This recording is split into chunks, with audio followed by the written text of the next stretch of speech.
So আমি আবারও last একটা নোটিশ দিয়ে দিই, এরপর আর আমি কোনো এক্সকিউজ শুনবো না। সেটা হচ্ছে যারা এই পরীক্ষাটা দেন নেই, হ্যাঁ এটা ভিডিওতে আছে। সো যারা এই পরীক্ষাটা দেন নেই তারা হচ্ছে কেন দিতে পারেনি সেটার জন্য আমাকে অবশ্যই মেল করবেন এবং পরীক্ষাটা দিয়ে এখানে লিঙ্ক সাবমিট করবেন এবং এটা অবশ্যই ম্যান্ডেটরি করতে হবে। এই ক্ষেত্রে আমি কোনো এক্সকিউজ শুনবো না, লাইক এক্সাম ছিল, লাইক আমার এই সমস্যা ওই সমস্যা। কারণ আপনি যদি আপনার 3 ঘন্টা, এই পরীক্ষাটা দিতে সর্বোচ্চ 3 ঘন্টা লাগবে, 1 ঘন্টাও যারা পারেন তারা 1 ঘন্টা দিতে হবে। 3 ঘন্টা সময় যদি 3 দিনে বের করতে না পারেন, এই কোর্স করার কোনো দরকারই নেই। মানে যেটা আমার অনেস্ট ওপিনিয়ন, যদি আপনি 3 ঘন্টা সময় বের না করতে পারেন 3 দিনে, তাহলে আপনার আসলে কোর্স করে কোনো লাভ হবে না। কারণ আসলে ওয়েব ডিজাইন বা যেটাই বলেন, ওয়েব ডেভেলপমেন্ট, এইসব ক্ষেত্রে আসলে যদি আপনার প্র্যাকটিস করার সময় না থাকে, আপনার ইকুইপমেন্ট না থাকে, অ্যাটলিস্ট ডেইলি 3-4 ঘন্টা প্র্যাকটিস করার সময় না থাকে, ইকুইপমেন্ট না থাকে, আসলে কোর্স করে কোনো লাভ নেই। এর চেয়ে আপনি বেটার ইউটিউবে যান, ইউটিউব থেকে টিউটোরিয়াল দেখেন, আপনার যখন মন চায় তখন প্র্যাকটিস করেন, কেউ আটকাবে না। শুধু শুধু টাকা নষ্ট করারও কোনো মানে নেই। যেহেতু টাকা দিয়ে ভর্তি হয়েছেন, সো এই গাইডলাইন অনুযায়ী চলতে হবে, ঠিক আছে? আর যদি না পারেন তাহলে আসলে কোর্স করে কোনো লাভ হবে না। কোর্সের পর কোর্স করবেন, একটার পর আরেকটা করবেন, আরেকটার পর আরেকটা করবেন, ইন দ্য এন্ড আসলে কোনো লাভ হবে না। সো এটা হচ্ছে আমার একটা কথা, আজকের ক্লাস থেকে হয় সিরিয়াসলি ক্লাস করবেন, আদার্স ক্লাস করার দরকার নেই, আপনি ড্রপ আউট হয়ে যান। আমি জোর করে কাউকে ক্লাস করাবো না, জোর করে আসলে কাউকে কোনো কিছু শেখানো যায় না। হ্যাঁ, এখন আমরা সবাই অনেক ম্যাচিওর হয়ে গেছি, আমাদের আসলে নিজ দায়িত্বে এটা করতে হবে। হ্যাঁ, আর এক্সকিউজ আপনি আমাকে দিলেন, আমি শুনলাম, লাভ আমারও হবে না, আপনারও হবে না, ঠিক আছে? বাট আপনি টাকা দিচ্ছেন, সো ওই টাকাটা দেওয়ার মানে হচ্ছে আপনি আসলে এখানে একটা সময় দিচ্ছেন, টাকা দিচ্ছেন কিছু একটা পাওয়ার জন্য। বাট 3 মাস পরে যখন যদি আপনার প্রাপ্তির খাতা শূন্য থাকে, তাহলে সময়টা নষ্ট হবে। সো আজকের ক্লাস থেকে আমরা একটা নতুন টপিক্সে যাব। আজকে হচ্ছে আমাদের ওয়ার্ডপ্রেস, মেনলি আমাদের এই কোর্সটা হচ্ছে ওয়ার্ডপ্রেস কাস্টমাইজেশন। বাট তার আগে আমার মনে হয়েছে যে শুধু কাস্টমাইজেশন শিখালে অনেক সময় স্টুডেন্টরা ক্লায়েন্টের কাজ করতে গেলে অনেক সময় কিছু কোড করতে হয়। এমন না যে আপনি এই কোড না করলেও কাজ পারতেন না, পারতেন, বাট কিছু স্পেসিফিক রিকোয়ারমেন্টস ফিল আপ করতে হলে তখন আপনাকে মাঝে মাঝে কাস্টম কোড করতে হয়। সো যারা গত 5টা ক্লাস খুব মনোযোগ দিয়ে করছেন, অ্যাটলিস্ট 2টা পিএইচডি কনভার্ট করছেন, তারা মোটামুটি এই স্পেসিফিক রিকোয়ারমেন্টসগুলো যখন আসবে ইজিলি করতে পারবেন, ঠিক আছে? অ্যাটলিস্ট ডিজাইনের ক্ষেত্রে আপনাকে কেউ আটকাতে পারবে না। ডেভেলপমেন্ট ইজ ডিফারেন্ট থিং, হ্যাঁ, অ্যাটলিস্ট ডিজাইনের ক্ষেত্রে আপনাকে কেউ আটকাতে পারবে না। সো যারা করে আসছেন তারা অনেক বেনিফিটেড হবে না, যারা করেন নেই তারা আবারও একটু যান, আবার একটু প্র্যাকটিস করেন। অ্যাটলিস্ট লাস্টে 2টা পিএইচডি যেটা পরীক্ষা ছিল সেটা, এবং এর আগে যেটা অ্যাসাইনমেন্ট যেটা আমি ফুল করে দিয়েছিলাম, এই 2টা আপনারা অ্যাটলিস্ট করে আসেন, তাহলে আপনাদের জন্য মানে অনেক হেল্পফুল হবে। ওকে, সবাইকে আমার কথা ক্লিয়ারলি শুনতে পাচ্ছেন? ওকে, সো আজকে আমাদের নতুন ক্লাস, আমাদের হচ্ছে আজকে ঈদের পরে প্রথম ক্লাস। সো আজকের ক্লাসে আমাদের টপিকস হচ্ছে ওয়ার্ডপ্রেস, এরপরে আপনাদের বাকি কোর্সের পুরোটাই হচ্ছে ওয়ার্ডপ্রেস নিয়ে হবে এবং ফ্রিল্যান্সিং নিয়ে হবে। এবং আজকের ক্লাস থেকে এরপরে যে কয়টা ক্লাস আছে, এগুলো যদি আপনি ক্লাস মিস করেন বা ক্লাসে কোনো অ্যাসাইনমেন্ট মিস করেন, তাহলে আপনার জন্য খুব ক্ষতি হবে। কোন জায়গায়? যেটা হচ্ছে আপনার ফ্রিল্যান্সিং ক্যারিয়ারের ক্ষতি হবে। আপনি যদি আসলে ফ্রিল্যান্সিং করতে চান, 3 মাস পরে যদি চিন্তা করেন যে না 3 মাস পর থেকে আমি ক্লায়েন্টকে সার্ভিস প্রোভাইড করব, তাহলে এখন থেকে রেডি হয়ে যান। কারণ শুধুমাত্র ক্লাস না, ক্লাসের বাইরেও আরও অনেক রিসোর্স আমি প্রোভাইড করব আজকের থেকে। সেই রিসোর্সগুলো আপনাদেরকে দেখে দেখে প্র্যাকটিস করতে হবে। ওকে, সো ওয়ার্ডপ্রেস কিন্তু খুব ইজি, বাট এটার পরিধি অনেক বড়। সো অনেক ধরনের টিউটোরিয়াল আমি দেবো, সেই টিউটোরিয়ালগুলো আপনাদের শিখতে হবে। কারণ এই টিউটোরিয়ালগুলো শিখলে তখন আপনার হচ্ছে ক্লায়েন্টের কাজ করতে গিয়ে আপনার জন্য অনেকটাই ইজি হবে। আচ্ছা, সো আমি একটু চলে আসি, আমি লিখলাম ওয়ার্ডপ্রেস। ওকে, সো wordpress.org চলে আসলাম। আচ্ছা, সো ওয়ার্ডপ্রেস জিনিসটা কি, তাই না? সবার ফার্স্টে আপনাদের একটা কোশ্চেন থাকতে পারে। সো ওয়ার্ডপ্রেস জিনিসটা হচ্ছে একটা সিএমএস মানে হচ্ছে কন্টেন্ট ম্যানেজমেন্ট সিস্টেম। এটা হচ্ছে এমন একটা সিস্টেম যেটা আপনাকে প্রোভাইড করবে ওয়েবসাইট ডেভেলপমেন্টের ক্ষেত্রে, হ্যাঁ, যেখানে without using any coding. Like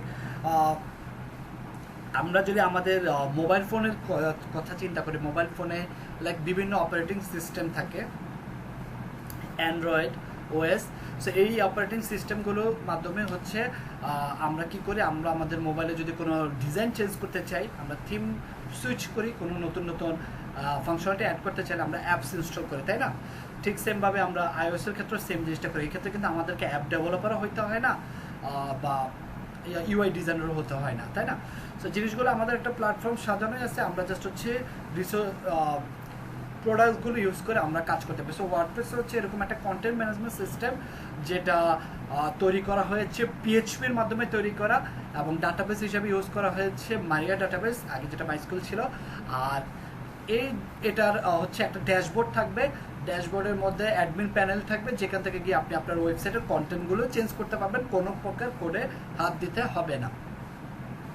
ঠিক আছে, সবাইকে আমার কথাটা বুঝতে পেরেছেন? ওকে, সো এটা ডিজাইনের ক্ষেত্রে মানে ওয়ার্ডপ্রেস থিম কাস্টমাইজেশনের ক্ষেত্রে আপনার পিএইচপি না জানলেও হবে, বাট আপনি যদি ভবিষ্যতে চিন্তা করেন যে আমি ওয়ার্ডপ্রেস থিম ডেভেলপমেন্টও শিখবো, তাহলে আপনার তখন আবার পিএইচপিটা জানতে হবে। হ্যাঁ, সো আমরা এই কোর্সের শেষে আমি আপনাদেরকে আবার একটা গাইডলাইন দিয়ে দেবো ইন ফিউচারে আপনি আসলে কী কী শিখতে হবে, কীভাবে আপনাকে স্কিলটা ডেভেলপ করতে হবে। সো ওটারও আমি একটা প্রপার গাইডলাইন দিয়ে দেবো।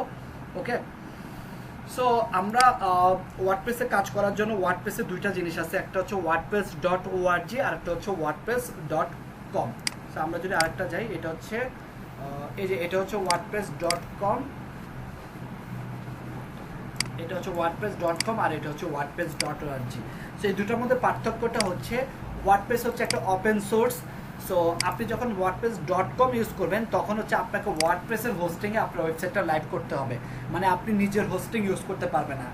সো এটা হচ্ছে wordpress.com, আপনি একটা কাস্টম ডোমেন অ্যাড করতে পারবেন, বাট আপনাকে হোস্টিং হিসেবে ইউজ করতে হবে wordpress.com এর।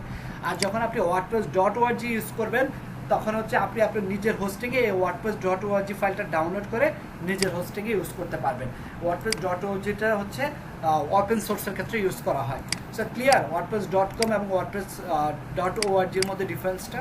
এটা কিন্তু খুব কমন একটা কোশ্চেন, ডিফারেন্স বিটুইন wordpress.com এবং wordpress.org। একটা হচ্ছে সেলফ হোস্টিং আর একটা হচ্ছে রেগুলার হোস্টিং, মানে wordpress.com হোস্টিং। সো .com এ হচ্ছে ওয়ার্ডপ্রেসের হোস্টিং ইউজ করতে হয়, ওআরজিতে হচ্ছে সেলফ হোস্টিং ইউজ করতে হয়। তারপর হয়তো আপনাদের কোশ্চেন থাকতে পারে ভাইয়া হোস্টিং কি, সেটাই তো জানি না, বা ডোমেন কি। হোস্টিং হচ্ছে আপনার ওয়েবসাইটের ফাইলগুলো যেখানে কেউ জমা হবে, লাইক হচ্ছে আপনার ওয়েবসাইটে ভিডিও থাকতে পারে, কন্টেন্ট থাকতে পারে, ইমেজ থাকতে পারে, টেক্সট থাকতে পারে, সে টোটাল ফাইল, এই জিনিসগুলো তো এক একটা ফাইল, তাই না? এই ফাইলগুলো হচ্ছে হোস্টিংয়ের ভিতরে থাকবে। আর ডোমেন হচ্ছে আপনার অ্যাড্রেস, লাইক www.google.com এটা হচ্ছে একটা ডোমেন, www.facebook.com এটা হচ্ছে একটা ডোমেন। এই ডোমেনের আন্ডারে যে ফাইলগুলো, সেই ফাইলগুলো হচ্ছে হোস্টিংয়ে থাকে। সো এটা হচ্ছে ডোমেন এবং হোস্টিংয়ের মধ্যে পার্থক্য। কোন জিনিসটা আরেকবার বলবো বলেন, অনেক কিছু তো বলে ফেললাম, স্পেসিফিক টপিক্সটা বলেন। শহীদ আলামিন, আচ্ছা। .com হচ্ছে ওয়ার্ডপ্রেসের হোস্টিং, মানে .com এ যদি আপনি ওয়েবসাইট বানাতে চান তাহলে ওয়ার্ডপ্রেসের নিজস্ব হোস্টিং ইউজ করতে হবে এবং আপনি আপনার ডোমেন অ্যাড করতে পারবেন। একটা সময় ছিল মানুষ ব্লগিং ওয়েবসাইটের ক্ষেত্রে ওয়ার্ডপ্রেস ইউজ করতো, তখন মানুষ wordpress.comটা কেন ইউজ করতো? কারণ wordpress.comটা ছিল ফ্রি, মানে হচ্ছে wordpress.com-এ আপনি ওদের ডোমেন, ওদের হোস্টিং ইউজ করে আপনি ওয়েবসাইট বানাতে পারতেন। কিন্তু ওয়ার্ডপ্রেস তারা এতটা নিজেদের মধ্যে ডেভেলপ করা শুরু করে যে ওয়ার্ডপ্রেস এখন আপনি আপনার সেলফ হোস্টিংয়ে নিজস্ব ডোমেনে ইউজ করতে পারবেন। সো সেলফ হোস্টিংয়ে যখন আপনি ওয়ার্ডপ্রেস ইউজ করবেন তখন আপনাকে wordpress.org ফাইলটা ডাউনলোড করতে হবে, আর ওয়ার্ডপ্রেসের হোস্টিংয়ে যখন আপনি ওয়ার্ডপ্রেস ইউজ করবেন তখন হচ্ছে wordpress.comটা ইউজ করতে হবে। এখন wordpress.comটা কি পুরোপুরি ফ্রি? না, পুরোপুরি ফ্রি না। ফ্রি হচ্ছে কখন? যখন হচ্ছে আপনার নিজস্ব কোনো ডোমেন থাকবে না, wordpress.com লেখাটা থাকবে, তখন এটা ফ্রি। বাট আপনি যখন আপনার নিজের কাস্টম ডোমেন লাইক www.xyz.com এই ডোমেনটা অ্যাড করবেন তখন হচ্ছে আপনাকে আবার ওদের বিভিন্ন সাবস্ক্রিপশন প্যাকেজ দিতে হয়, যেটা অনেক costly. But wordpress.org compare to wordpress.com less expensive, that's আমরা wordpress.org-টা ইউজ করবো আমাদের ওয়েবসাইট বানাতে। ক্লিয়ার?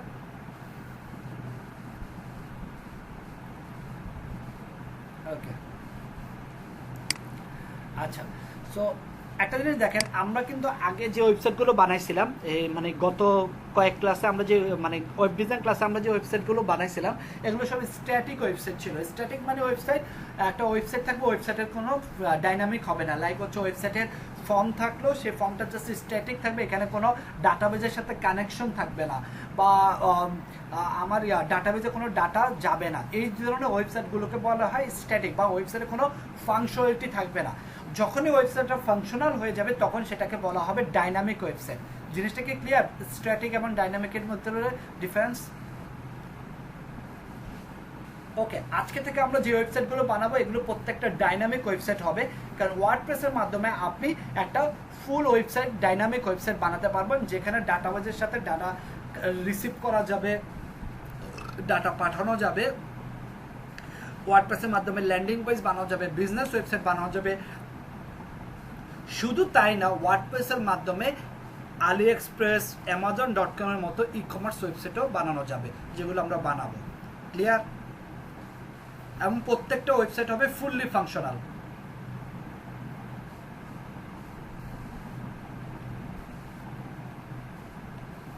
ওকে, সো আমরা থিওরি নিয়ে একটু কথাবার্তা বললাম, এবার হচ্ছে চলেন আমরা চলে যাই। আচ্ছা, এখন একটা কথা, এখন আমাদের ডোমেন হোস্টিং নিয়ে তো আমরা কথা বললাম, এখন আমাদের তো ডোমেন হোস্টিং নাই, তাই না? সো ডোমেন হোস্টিংয়ের জন্য আমাদেরকে কি করতে হবে? ডোমেন হোস্টিং কিনতে হবে। সো ডোমেন হোস্টিং কোথা থেকে কিভাবে কিনবেন সেটা আমি দেখাই দেবো, সমস্যা নাই। বাট তার আগে, যেহেতু আমাদের ডোমেন হোস্টিং নেই, আমি ধরে নিলাম আপনাদের কারোই ডোমেন হোস্টিং নাই, তাহলে প্র্যাকটিস পারপাসে শুধুমাত্র আজকের ক্লাসে শুধুমাত্র আমি দেখাবো কিভাবে আপনার কম্পিউটারটাকে ইউজ করে একটা লোকাল সার্ভার বানাতে পারেন, যার মাধ্যমে আপনি ওয়েবসাইট বানাতে পারেন। হ্যাঁ, রাইট, লোকাল হোস্ট। এটা শুধুমাত্র আজকের ক্লাসে, কিন্তু আমরা নেক্সট ক্লাস থেকে, ইভেন আমার ক্লায়েন্টের কাছ থেকে, ইভেন আমি অ্যাসাইনমেন্ট সব কিছু আমরা হচ্ছে কিসের মাধ্যমে করব? সব কিছু হচ্ছে আমরা লাইভ হোস্টিং ইউজ করবো। কারণ লাইভ হোস্টিংয়ে না কাজ করলে আমি আমার পোর্টফোলিও দ্বারা করাতে পারবো না, আমি আমার ক্লায়েন্টকে কাজও দেখাতে পারবো না, এবং আমি ক্লায়েন্টের কাজও করতে পারবো না। সো আমাদের সবারই লাইভ ডোমেন হোস্টিং লাগবে, এবং লাইভ ডোমেন হোস্টিংকে নিয়ে আমরা ক্লাসের শেষে আমি আপনাদেরকে ওটা নিয়ে বলবো।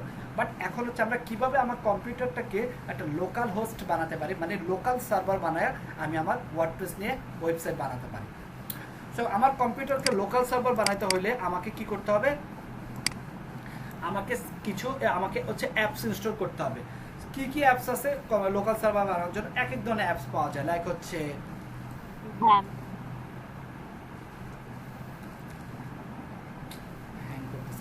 এই দেখেন বিভিন্ন সার্ভার আছে, অ্যাপস আছে। ওয়ার্ম সার্ভার, এটা হচ্ছে উইন্ডোজের ক্ষেত্রে ইউজ করে। আমি একটু হ্যাং করেছে আমার কম্পিউটার মনে হয়, আরেকবার রিলোড দিই। আচ্ছা, এই যে একটা ওয়ার্ম সার্ভার, তারপরে হচ্ছে ম্যাম্প সার্ভার, এটা হচ্ছে ম্যাকের ক্ষেত্রে ইউজ করে, যারা ম্যাক ইউজ করেন তাদের ক্ষেত্রে। তারপরে হচ্ছে ল্যাম্প সার্ভার, যারা লিনাক্স ইউজ করেন।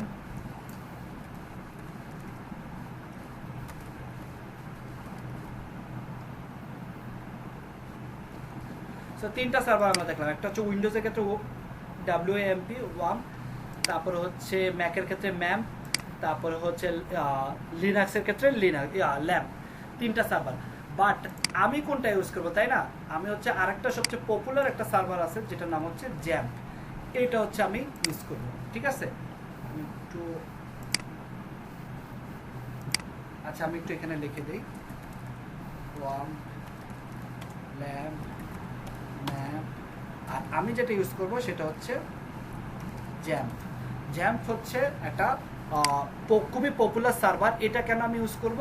কারণ হচ্ছে এটা ক্রস প্ল্যাটফর্ম, মানে হচ্ছে এই সার্ভারটা সব ধরনের অপারেটিং সিস্টেমের সাথে যায়। লাইক হচ্ছে আপনার লিনাক্সের সাথেও যাবে, উইন্ডোজের সাথেও যাবে, ম্যাকের সাথেও যাবে। সবাইকে বুঝতে পেরেছেন? সবাইকে আমার কথাটা ক্লিয়ারলি বুঝতে পেরেছেন? একটু জানাবেন।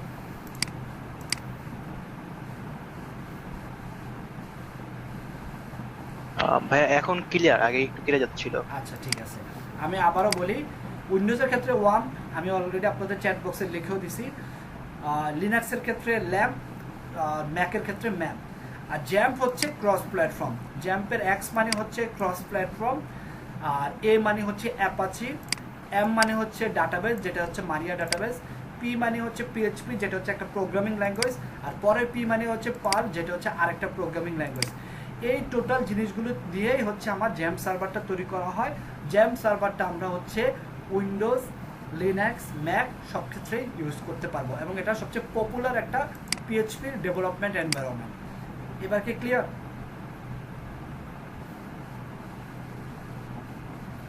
সবাই কি ক্লিয়ার? ওকে, সো আমরা জ্যাম এই যে সার্ভারে চলে আসলাম। এই যে দেখেন অ্যাপাচি, ডাটাবেস, পিএইচপি, পার্ল।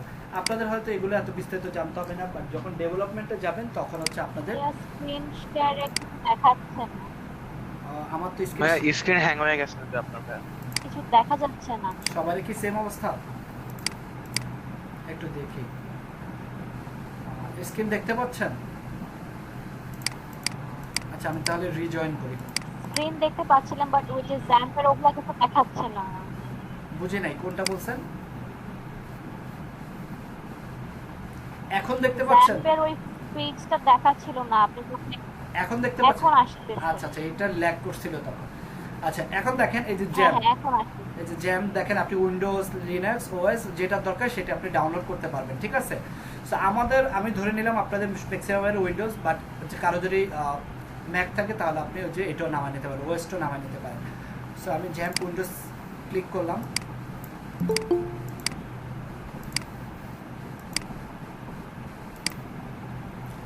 দেখেন ডাউনলোড হচ্ছে।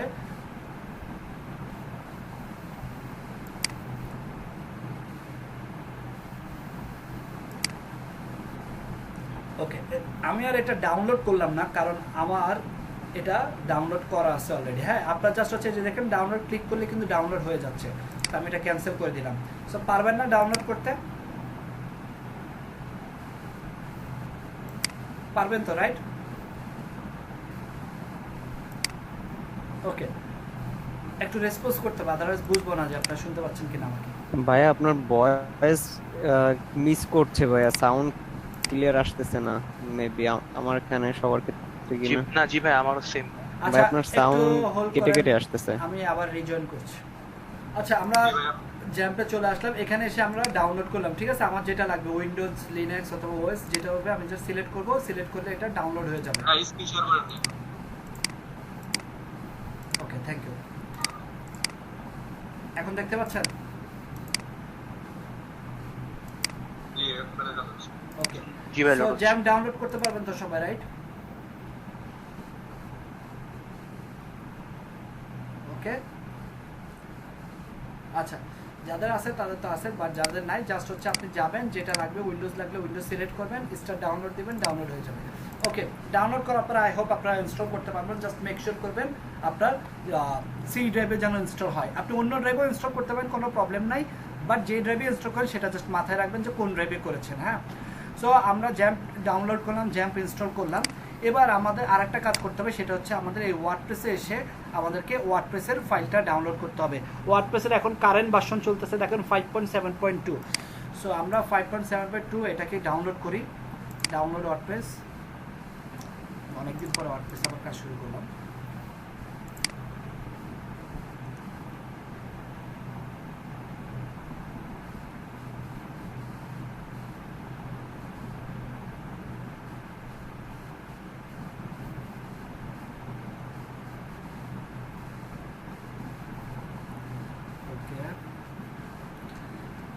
সো এটা ডাউনলোড হতে থাকুক, আমরা একটু দেখি। ওয়ার্ডপ্রেসের এখন তাহলে ভার্সন চলতেছে 5.7.2। ওকে, ঠিক আছে, ডাউনলোড হয়ে গেছে, রেখে দিলাম। এবার হচ্ছে আমাকে নেক্সট যে কাজটা করতে হবে সেটা হচ্ছে আমাকে আমার উইন্ডোজে আসতে হবে। আমি যে মাত্র জ্যাম্প ইনস্টল করলাম না, নেক্সট কাজ হচ্ছে আমাকে জ্যাম্পটা রান করতে হবে।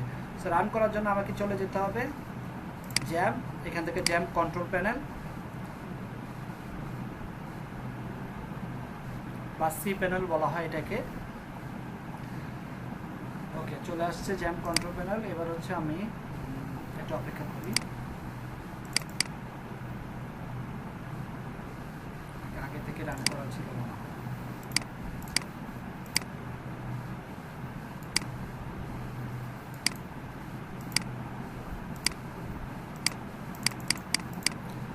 আগে থেকে রান করা ছিল। আচ্ছা আরেকবার চেষ্টা করি।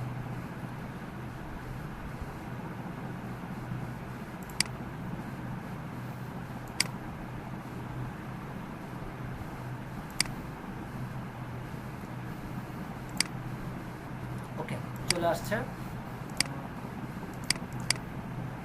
ওকে এবার হচ্ছে আপনাকে যে কাজটা করতে হবে নেক্সট, আপনাকে হচ্ছে অ্যাপাচে, হ্যাঁ এটা স্টার্ট করতে হবে, তারপর হচ্ছে মাইস্কিউএল এটাও স্টার্ট করতে হবে। এই দুটো স্টার্ট না করলে কিন্তু আপনার সার্ভার রান হবে না।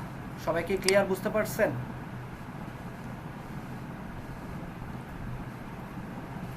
ভাইয়া ওকে এই দুইটা স্টার্ট না করলে কিন্তু আপনার সার্ভার কাজ করবে না এবং অপেক্ষা করবেন এই পোর্ট নাম্বার পর্যন্ত আসা পর্যন্ত। এখন এখানে একটা সিম্পল ঝামেলা হয়, আগে হয়তো এখন হয় না। সো আগে কি ঝামেলাটা হয়তো আমি একটু বলি। এই যে এখানে দেখেন এই যে অ্যাপাচি যে পোর্ট নাম্বারটা 80 আছে না, এই পোর্ট নাম্বারের সাথে আপনার হচ্ছে স্কাইপ, আপনারা অনেকে স্কাইপ ইউজ করেন না, স্কাইপের সাথে কনফ্লিক্ট করতে, মানে স্কাইপের পোর্ট নাম্বারটা এটা ছিল, অ্যাপাচির পোর্ট নাম্বারটা এটা, বাট এখন আর করে না, কারণ এখন স্কাইপ হচ্ছে তাদের পোর্ট নাম্বার চেঞ্জ করে ফেলছে, তো এখন আর এই কনফ্লিক্টটা করে না, ঠিক আছে। বাট আগে এই কনফ্লিক্টটা করলে তখন আমরা কি করতাম, আমরা হচ্ছে এখানে কনফিগে যাইতাম, কনফিগে গিয়ে এই যে এখান থেকে HTTP-তে চাইতাম, গিয়ে হচ্ছে আমরা পোর্ট নাম্বারটা চেঞ্জ করে দিতাম, কন্ট্রোল অ্যাপ দিয়ে দেখতাম 80 কোথায় আছে, সেখানে জাস্ট আমরা এই পোর্ট নাম্বারটা চেঞ্জ করে 80 জায়গায় তখন 81 দিয়ে দিতাম। বাট এটা এখন আর আপনাদের দরকার নেই, কারণ এটা আর এখন আর কনফ্লিক্ট করে না, এটা আরও 4 বছর 2 বছর আগে কনফ্লিক্ট করতে, এখন আর করে না। বুঝা গেছে? সবাইকে ক্লিয়ার? আচ্ছা একজন জিজ্ঞেস করছে বাকিগুলোর কাজ কি, ফাইল জিলা, মার্কারি, টমক্যাট, বাকিগুলোর কাজ হচ্ছে লাইক ফাইল জিলা হচ্ছে আপনার এফটিপি সার্ভারের জন্য। আপনি যদি চাচ্ছেন আপনার হোস্টিংয়ের অ্যাক্সেস ছাড়া বাট এফটিপির মাধ্যমেই আপনি আপনার কম্পিউটার থেকে অ্যাক্সেস করতে, তখন এই ফাইল জিলা নামে একটা টুলস আছে, এটা ইউজ করে। বাট লোকাল সার্ভার এই ফাইল জিলা এগুলো ইউজ করতে হয় না, এগুলো যখন আপনি লাইভ সার্ভার ইউজ করবেন তখন এই ফাইল জিলা অ্যাপসটা ইনস্টল করে তারপর হচ্ছে ক্লায়েন্ট, নর্মালি সবসময় ক্লায়েন্ট হোস্টিং অ্যাক্সেস দিয়ে দেবে, কিছু কিছু ক্লায়েন্ট আছে হোস্টিং অ্যাক্সেস দিবে না বা দিতে চায় না, তখন হচ্ছে আপনাকে এফটিপি অ্যাক্সেস দেয়। সো এফটিপি অ্যাক্সেস থেকে হোস্টিং অ্যাক্সেস করার জন্য তখন এই ফাইল জিলা নামে অ্যাপসটা ইনস্টল করে এটার মাধ্যমে অ্যাক্সেস করতে হয়, বাট লোকাল সার্ভারে এগুলোর দরকার নেই। ক্লিয়ার? রনি হাসান, ওকে। আচ্ছা এবার আমরা তাহলে কি করলাম, আমরা হচ্ছে ফার্স্ট হচ্ছে জ্যাম্প ডাউনলোড করলাম, ইনস্টল করলাম, তারপর হচ্ছে আমরা ওয়ার্ডপ্রেস ডাউনলোড করলাম। এখন হচ্ছে জ্যাম্প মানে আমার সার্ভারে কীভাবে ওয়ার্ডপ্রেস ইনস্টল করবো, তাই না, দুইটা লিঙ্ক আপ কীভাবে করবো। সো আমি চলে যাই আমার কম্পিউটারে, আমি আমার জ্যাম্প ইনস্টল করেছি, লোকাল ড্রাইভ সিতে ধরে নিলাম। এই যে দেখেন যে ড্রাইভে ইনস্টল করবেন সেই ড্রাইভে জ্যাম্প ফোল্ডারটা থাকবে, দেখেন জ্যাম্প ফোল্ডারটা আছে, আপনি ডি ড্রাইভে করলে ডি ড্রাইভে থাকতো। তো আমি সি ড্রাইভে আসলাম, এখান থেকে এসে আমি জ্যাম্প ফোল্ডারে গেলাম। ফোল্ডারে যাওয়ার পরে আমাকে যেতে হবে htdocs। htdocs হচ্ছে মানে হচ্ছে আপনার রুট ডিরেক্টরি, মানে হচ্ছে আপনার যদি হোস্টিংয়ে যান এটাকে বলা হয় public_html। লাইক হচ্ছে আমরা এটা করি না, এই যে এখানে এসে ডেস্কটপে একটা ফোল্ডার ক্রিয়েট করি না, সো এখানে হচ্ছে আপনি ওয়ার্ডপ্রেস বা যে কোনো ওয়েবসাইট বানাতে গেলে আপনাকে হচ্ছে htdocs এর ভিতরে এসে আপনাকে ফোল্ডারটা ক্রিয়েট করতে হবে। সবাই কি বুঝতে পেরেছেন? রুট ডিরেক্টরিটা কোথায়? htdocs এর ভিতরে। ক্লিয়ার? আচ্ছা সো htdocs এর ভিতরে আসলাম, এখানে এসে হচ্ছে আমরা একটা ডোমেন ক্রিয়েট করব, মানে হচ্ছে আমরা একটা ফোল্ডার ক্রিয়েট করব আজকের প্রজেক্টের জন্য। সো আমি ফোল্ডারের নাম দিলাম CTG167, CTG167 দিলাম। এবার এখানে হচ্ছে এটার ভিতরে হচ্ছে আমরা হচ্ছে ওয়ার্ডপ্রেসটা ইনস্টল করব। সো আমি কিভাবে বুঝবো আমার এটা কি আসলে কানেক্ট করছে কিনা, আমি যদি এখানে চলে আসি, এখানে এসে আমি লিখলাম local host colon, port number হচ্ছে 80, আর আমার ফোল্ডারের নাম হচ্ছে মানে ডোমেনের নাম হচ্ছে CTG167। দেখেন আমার ফোল্ডারটা কিন্তু চলে আসছে যে লোকাল হোস্ট CTG167। আর একটু স্পেসিফিক বোঝার জন্য আমরা এখানে একটা কাজ করতে পারি, আমরা এখানে একটা ফাইল ক্রিয়েট করি, ফাইলের নাম দিলাম index.php। HTML দিলে হবে না, কারণ সার্ভারে HTML না, সার্ভার হচ্ছে PHP এর মাধ্যমে কাজ করে। ইয়েস দিলাম, এটার একটু আমি ওপেন করি সাবলাইমে।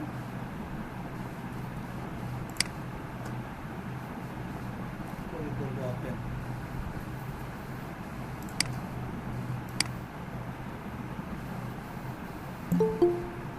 আচ্ছা এখানে আসলাম, এখানে এসে আমি একটু দেখার জন্য হ্যালো ওয়ার্ল্ড লেখাটা দেখি। হ্যাঁ, সো আমি একটু পিএইচপি কোটেশন দিলাম।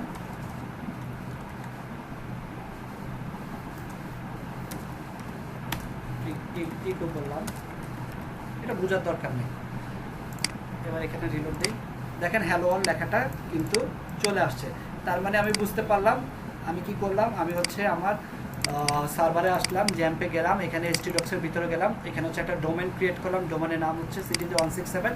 এখানে একটা ফাইল ক্রিয়েট করে দেখলাম আমার রুট ডিরেক্টরিটা ঠিক আছে কিনা এবং ফাইলটা কাজ করতেছে কিনা, যেটা হচ্ছে আমরা নর্মালি একটা প্রজেক্ট ফোল্ডার ক্রিয়েট করতাম, ফোল্ডারের ভিতরে একটা index.html ফাইল ক্রিয়েট করতাম, সেখানে হ্যালো ওয়ার্ল্ড লেখাটা লিখে ব্রাউজারে রান করে দেখতাম কাজ করছে কিনা। এবার যা জিনিসটা সেমই করলাম, বাট ব্রাউজারের জায়গায় এবার হচ্ছে সার্ভারের থ্রুতে আমরা রান করলাম। ওকে,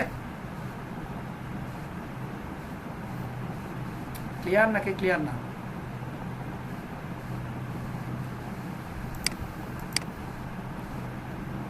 সবাই কি ক্লিয়ার? ওকে, এটা লাগবে না। ক্লিয়ার ভাইয়া। ওকে, সো এবার আমরা এখানে চলে আসি, এটার ভিতরে এবার হচ্ছে আমরা আসলে এই ফাইল আমার দরকার নেই, আমি তো আসলে HTML ফাইল দিয়ে কী করবো, আমি হচ্ছে ওয়ার্ডপ্রেস লাগবে আমার।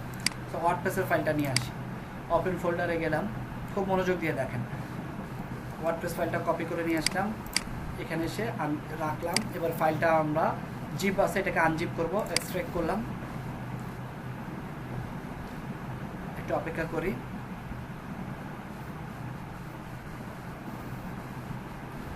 এক্সট্রাক্ট হচ্ছে,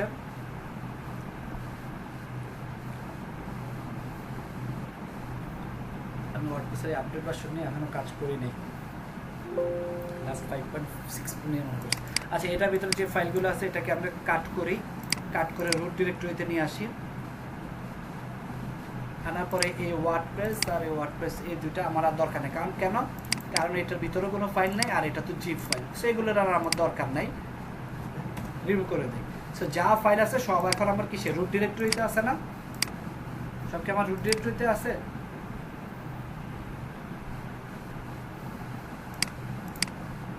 আছে?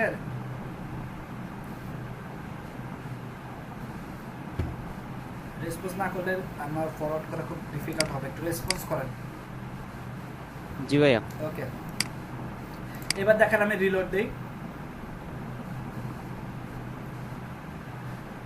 আমি রিলোড দিলাম, আমার এখন এই ফোল্ডারের ভিতরে কি আছে, ওয়ার্ডপ্রেসের ফাইলগুলো আছে, তাই না? কোন এই ওয়ার্ডপ্রেসের ফাইলগুলো কোথায় পেয়েছি আমরা, wordpress.org, ওইখান থেকে আমরা ডাউনলোড করে জিপ ফাইলটা এখানে এনে আনজিপ করে ফোল্ডারের ভিতরে যে ফাইলগুলো আছে সেগুলোকে জাস্ট কাট করে রুট ডিরেক্টরিতে রাখলাম। এবার এখানে আসার পরে দেখেন এখন আমার ওয়ার্ডপ্রেস অ্যাডমিন সেটআপ চলে আসলো, তাই না? আমি এটা আবার দেই,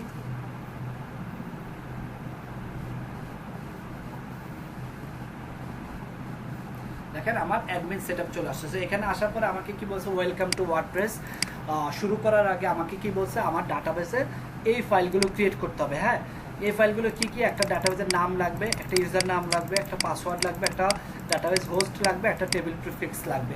সো এই ইনফরমেশনগুলো আমাকে ক্রিয়েট করে আসতে হবে, তারপরে হচ্ছে আমি আমার ফাইলের সাথে ওয়ার্ডপ্রেসের কানেকশনটা করতে পারবো, তাই না? তো এই ডাটাবেসের এই ফাইলগুলো ক্রিয়েট করার জন্য আমরা চলে যাব লোকাল হোস্ট গিয়ে আমরা হচ্ছে এখানে লিখব php my admin,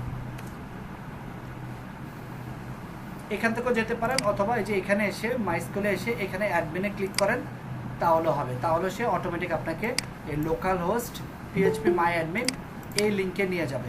ঠিক আছে,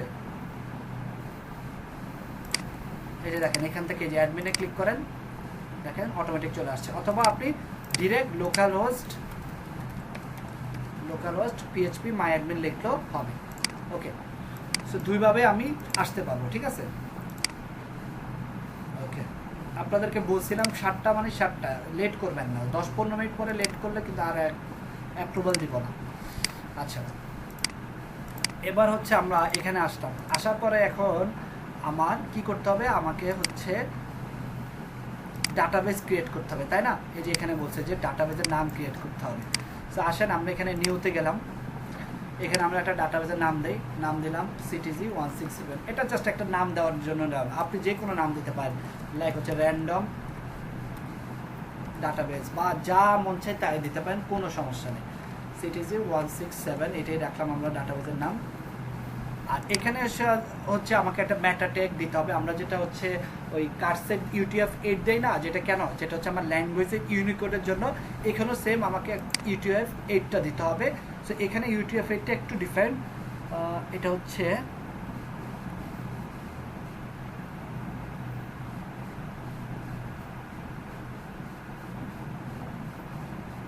এই যে UTF-8 জেনারেল CI, ঠিক আছে, এটা দিতে হবে আপনাকে। এই যে এটা একটু মনে রাখবেন, UTF-8 জেনারেল CI, এটা হচ্ছে ইংলিশের ক্ষেত্রে। সো এখান থেকে হচ্ছে আপনার ডাটাবেসটা ক্রিয়েট করে ফেলেন। সো আমার ডাটাবেস ক্রিয়েট কিন্তু ডান। আমার ডাটাবেসের নাম কি বলেন তো? ডাটাবেসের নাম কি? ওকে, সো এখানে এসে এবার আমি দেখেন লেটস গো দিলাম, এসে এবার আমি নাম দিলাম, ডাটাবেসের নাম হচ্ছে সিটিজি 167। আর বাই ডিফল্ট মানে লোকাল সার্ভারের ক্ষেত্রে আপনাকে হচ্ছে আপনার ইউজার নেম হচ্ছে বাই ডিফল্ট রুট থাকে, বাট আপনি যখন লাইভ সার্ভারে কাজ করবেন তখন আপনাকে ইউজার নেম পাসওয়ার্ড এগুলো দিতে হবে। আপনার তখন ডিফল্ট রাখলে হবে না, কারণ লাইভ সার্ভার হ্যাক হওয়ার পসিবিলিটি, হ্যাক হওয়ার হতে পারে, কিন্তু লোকাল সার্ভার তো কেউ হ্যাক করতে পারবে না। কেন পারবে না? কারণ এই যে অ্যাড্রেসটা, এই যে আমার এই ওয়েবসাইটের অ্যাড্রেসটা একমাত্র আমি ছাড়া আর কেউই অ্যাক্সেস করতে পারবে না, কারণ এটা লোকাল সার্ভার, এটা আমার কম্পিউটারের বাইরে কোথাও এটা অ্যাক্সেস হবে না। আমি যদি এখানে যাই, আচ্ছা সরি, আমি তো আমার কম্পিউটার আছে, মানে এটা আপনারা অন্য কোনো জায়গায় যে এটাকে সার্চ দেন আসবে না, এটা শুধুমাত্র আমার এই কম্পিউটারের বাইরে থাকবে। এর জন্য আমরা লোকাল সার্ভারের ক্ষেত্রে ডিফল্ট ইউজার নেম পাসওয়ার্ডটা ইউজ করি। ক্লিয়ার? ভাইয়া সাউন্ড লেক করতেছে ভাইয়া, দেখবেন ভাইয়া সাউন্ড আসে না, কেটে কেটে আসে। আচ্ছা আমি ভিডিওটা আরেকবার, একটু স্লো আসছে অনেক। আচ্ছা আমি আরেকবার রিজয়েন করি। আচ্ছা আমি আবার রিজয়েন করলাম। টেকনিক্যাল প্রবলেমটা থাকবেই অনলাইন ক্লাসে, বাট এটার জন্যই আমি বলেছি আপনাদের কোর্স শেষে 2টা ক্লাস এক্সট্রা বাড়ায় দেবো, সমস্যা নেই। আচ্ছা, সো ডাটাবেসের নামটা দিলাম, ডাটাবেসের ইউজার নেম হচ্ছে রুট, আর পাসওয়ার্ডের ক্ষেত্রে বাই ডিফল্ট নাল। নাল মানে নাল না, নাল মানে হচ্ছে কিছুই থাকবে না, ঠিক আছে? এটা হচ্ছে ডিফল্ট, মানে লোকাল সার্ভারে কাজ করার ক্ষেত্রে এভাবে দিবেন user name password. Database host local হোস্টই থাকবে, এটা বোথ লাইভ এবং লোকাল দুইটার ক্ষেত্রে সেম থাকবে, কারণ ওয়েব হোস্ট হচ্ছে লোকাল হোস্ট। আর টেবিল প্রিফিক্সের এটা মানে কি, এটা আমি একটু পরে বলছি। ক্লিয়ার? এই ইনফরমেশনগুলো কিভাবে প্রোভাইড করবেন?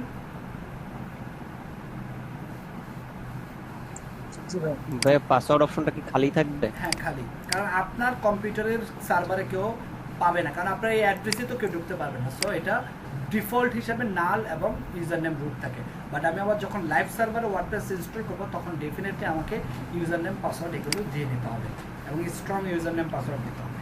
ক্লিয়ার? জি ভাইয়া। হ্যাঁ, রনি হাসান জিজ্ঞেস করছেন দিলে প্রবলেম আছে? কোনো প্রবলেম নেই, বাট না দেওয়া, না দিয়ে মানে দেওয়ার দরকার পড়ে না লোকাল সার্ভারের ক্ষেত্রে। আবার লাইভ সার্ভারে দিতেই হবে, ওইখানে আবার দিয়ে কোনো অপশন নেই যে আপনি না দিয়ে পারবেন। বুঝতে পারছেন?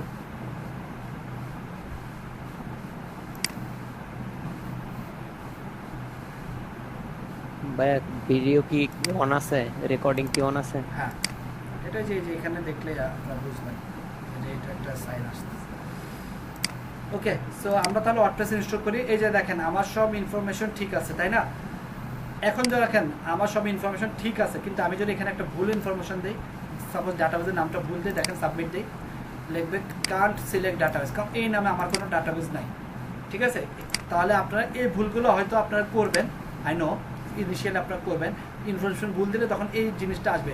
এটাতে মানে ভয় পাওয়ার কিছু নাই, বুঝবেন যে আপনি কোনো না কোনো জায়গায় একটু ভুল করছেন, একটু পড়বেন কি ভুল হয়েছে। যেমন আমি ডাটাবেসের নাম ভুল করছি, এর জন্য লেখছে দ্য কান্ট সিলেক্ট ডাটাবেস। আবার ব্যাক করি, আমি যদি এরকম দিয়ে দিলাম, আবার সাবমিট দিই, এবার দেখেন ডাটাবেস কানেকশন। এখানে এখন আমার কি কি ভুল হয়েছে, ইউজার নেম ভুল হয়েছে, পাসওয়ার্ড ভুল হয়েছে, তারপরে ডাটাবেসের হোস্ট নেম ভুল হয়েছে, সব ভুল হয়েছে। আবার আমি ব্যাক করি, এবার আবার ডাটাবেস ঠিক রাখলাম, বাই ডিফল্ট ইউজার নেম হচ্ছে রুট, বাই ডিফল্ট পাসওয়ার্ড হচ্ছে ব্ল্যাঙ্ক, আর database host local host table prefix WP। এবার আমি যদি সাবমিট দিই, দেখেন কি বলছে, অল রাইট, মানে আমার এবার সব ইনফরমেশন ঠিক আছে, আমি এবার ওয়ার্ডপ্রেস ইনস্টল করতে পারবো। ক্লিয়ার সবাই? সবাই কি ক্লিয়ার? জি ভাই। ওকে, জি ভাইয়া। সো এবার আমি ইনস্টল, এই যে রান দ্য ইনস্টলেশন ক্লিক করলাম, ইনস্টল ক্লিক করলাম, আমার ওয়ার্ডপ্রেস ইনস্টল হয়ে গেছে। এবার হচ্ছে আমার সাইটের কিছু ইনফরমেশন ফিল আপ করতে হবে, মানে আমার সাইটটা কি নামে হবে, এই জিনিসগুলো আবার এমন না যে আপনি এখন দিচ্ছেন আর চেঞ্জ করতে পারবেন না, এমন না, আপনি এটা যে কোনো সময় আবার চেঞ্জ করতে পারবেন। সো আমি দিলাম আজকে আমরা একটা ব্লগ সাইট বানাবো, ব্লগিং ওয়েবসাইট। ইউজার নেম হিসেবে আমি রাখলাম অ্যাডমিন, যেটা হচ্ছে আমার ড্যাশবোর্ডের মানে ওয়েবসাইটের, এর আগে আমরা দিয়েছিলাম ডাটাবেজের, এটা হচ্ছে আমার ওয়েবসাইটের অ্যাক্সেস। পাসওয়ার্ড হিসেবে আমি দিলাম অ্যাডমিন। কেন আমি অ্যাডমিন দিলাম, কারণ এটা আমার মনে রাখতে সুবিধা, আমার এটা লোকাল সার্ভার, কেউ এটার অ্যাক্সেস পাবে না, সো এটা যে কোনো একটা পাসওয়ার্ড দিলে হয়। বাট লাইভ সার্ভার যখন কাজ করবে তখন ডেফিনেটলি এগুলো আমাকে ঠিক মতো দিতে হবে। দেখেন ওরাই বলতেছে ভেরি উইক, আমি এটা কনফার্ম করলাম যে উইক হোক, সমস্যা নাই। এরপর একটা ইমেল অ্যাড্রেস দিতে হবে, ইমেল অ্যাড্রেসটা দিয়ে দিবেন। তারপরে হচ্ছে ইমেল অ্যাড্রেসটা অবশ্যই আপনার ভ্যালিড একটা ইমেল অ্যাড্রেস দিবেন। এখন এই জিনিসটা মানে কি, সার্চ ইঞ্জিন ভিজিবিলিটি, এটা ডিসকারেজ করে রাখবেন। ডিসকারেজ কেন করবেন, কারণ আমি এখন একটা ওয়েবসাইট বানাচ্ছি, মানে এখন ওয়েবসাইটটা ডেভেলপমেন্ট অবস্থায় আছে, ওয়েবসাইট কিন্তু এখন আমার কমপ্লিট হয়নি। সো এই ওয়েবসাইটটা কী পারপোজে বানাচ্ছি, কেন বানাচ্ছি, ওয়েবসাইটের কন্টেন্টও কিন্তু আমি দিই নাই। সো আমি চাই আমার ওয়েবসাইটটা যে আমি যদি এখন যদি এটা ডিসকারেজ না করি তাহলে কি হবে, গুগল কিন্তু ইন্ডেক্স করা শুরু করবে, মানে আমার সাইটের ইউআরএল, সাইটের টাইটেল, ডেসক্রিপশন এগুলো সে ইন্ডেক্স করা শুরু করবে। তখন আমার কাজ কিন্তু ওয়েবসাইট বানানো, ওয়েবসাইট বানায় কমপ্লিট করে আমি ক্লায়েন্টকে দিয়ে দেবো। ক্লায়েন্ট যখন একটা ডিজিটাল মার্কেটের কাছে যাবে, সে যখন এই ওয়েবসাইটটাকে এসইও করা শুরু করবে, তখন তার জন্য একটু ঝামেলা হবে কি, সে এসে দেবে এই ওয়েবসাইট অলরেডি ইন্ডেক্স করা গুগলে, তখন তাকে আবার গুগলের কাছে যেয়ে ওই ইন্ডেক্সের ফাইলগুলো সব রিমুভ করতে হবে, দেন আবার নতুন করে এসইও করতে হবে। সো এটা যদি আমি ডিসকাস করে দিই তাহলে যে এসইও করবে তার জন্য আর কি একটু ইজি হবে, বুঝতে পেরেছেন? দেন হচ্ছে এটা আবার ড্যাশবোর্ড থেকে আনচেক করা যায়, তখন ওই যে এসইও করবে সে আবার এটাকে আনচেক করে নিতে পারবে। ক্লিয়ার?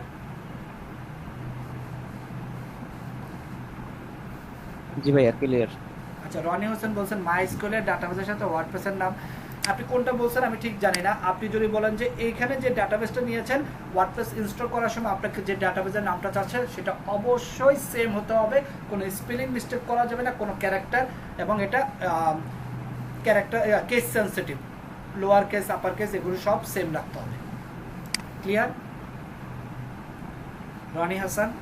ওকে, আচ্ছা এবার আমি ইনস্টল করলাম।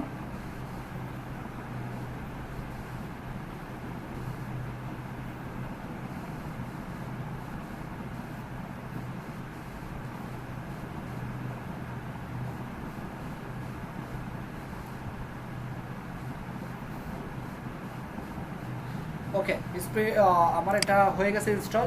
এবার যদি আমি একটু ওয়েবসাইটটা, এইটা হচ্ছে আমার ওয়েবসাইটের অ্যাড্রেস, এই ওয়েবসাইটটাকে আমি যদি একটু দেখি, দেখেন ব্লগিং ওয়েবসাইট, আমার ওয়েবসাইট বানানো শেষ, আমার একটা ওয়েবসাইট তৈরি হয়ে গেছে, দেখতে পাচ্ছেন? সো খুব কত ইজিলি আমরা একটা ওয়ার্ডপ্রেসের ওয়েবসাইট মানে ইনস্টল করতে পারি। ক্লিয়ার? ভাইয়া ওকে, এখন এটাকে আপনি কিভাবে লগ ইন করবেন, আপনি এখান থেকে এই যে লগ ইন বাটনে ক্লিক করেন, সেভাবেও করতে পারেন, অথবা আপনি শুধু অ্যাডমিন লিখে সার্চ দেন তাহলেও হবে, অথবা আপনি wp-login.php লেখেন তাহলে হবে, ঘুরে ফিরে সে আপনাকে এই একটা ইউআরএলে নিয়ে আসবে। নর্মালি সবচেয়ে মোস্ট কমন প্র্যাকটিস ওয়ার্ডপ্রেসে ঢোকার জন্য সেটা হচ্ছে wp, মানে আপনার ওয়েবসাইটের অ্যাড্রেস দিয়ে তারপরে wp অ্যাডমিন এটা দিবেন, এটা দিলে হচ্ছে যে দেখেন রিডিরেক্ট করে আপনাকে ওই জায়গায় গেছে। এখন এখানে আমি কি ইনফরমেশন দিব বলেন তো, এই ওয়েবসাইটে মানে এই ড্যাশবোর্ডে এন্ট্রি করতে আমাকে কোন ইনফরমেশনগুলো ফিল আপ করতে হবে? আমার ইউজার নেম কি বলেন? অ্যাডমিন ভাইয়া। পাসওয়ার্ড? অ্যাডমিন। ওকে, এটা হচ্ছে আমার ওয়েবসাইটের অ্যাক্সেস। সো কনফিউজ হয়ে যাবেন না ডাটাবেসের সাথে ওয়েবসাইটের। ওকে, কি চাই বারবার? ওকে, সো এটা হচ্ছে আমার ওয়ার্ডপ্রেসের ড্যাশবোর্ড। সো সবাইকে ক্লিয়ার কিভাবে একটা ওয়ার্ডপ্রেস ইনস্টল করবেন আপনার লোকাল সার্ভারে? কারো কোনো কোশ্চেন, কোনো কনফিউশন আছে? জি না ভাইয়া। এভরিওয়ান?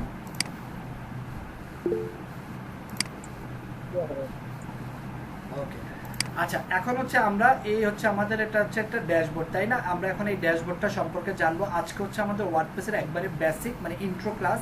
সো আমরা আজকের ক্লাসে জাস্ট এই ওয়ার্ডপ্রেসের টুলসগুলো সম্পর্কে জানবো, কোনটা কি কাজ করে। সো আমি হয়তো স্টেপ বাই স্টেপ যেতে পারি বা র্যান্ডমলিও যেতে পারি। আচ্ছা, সো এটা হচ্ছে ওয়ার্ডপ্রেসের ড্যাশবোর্ড।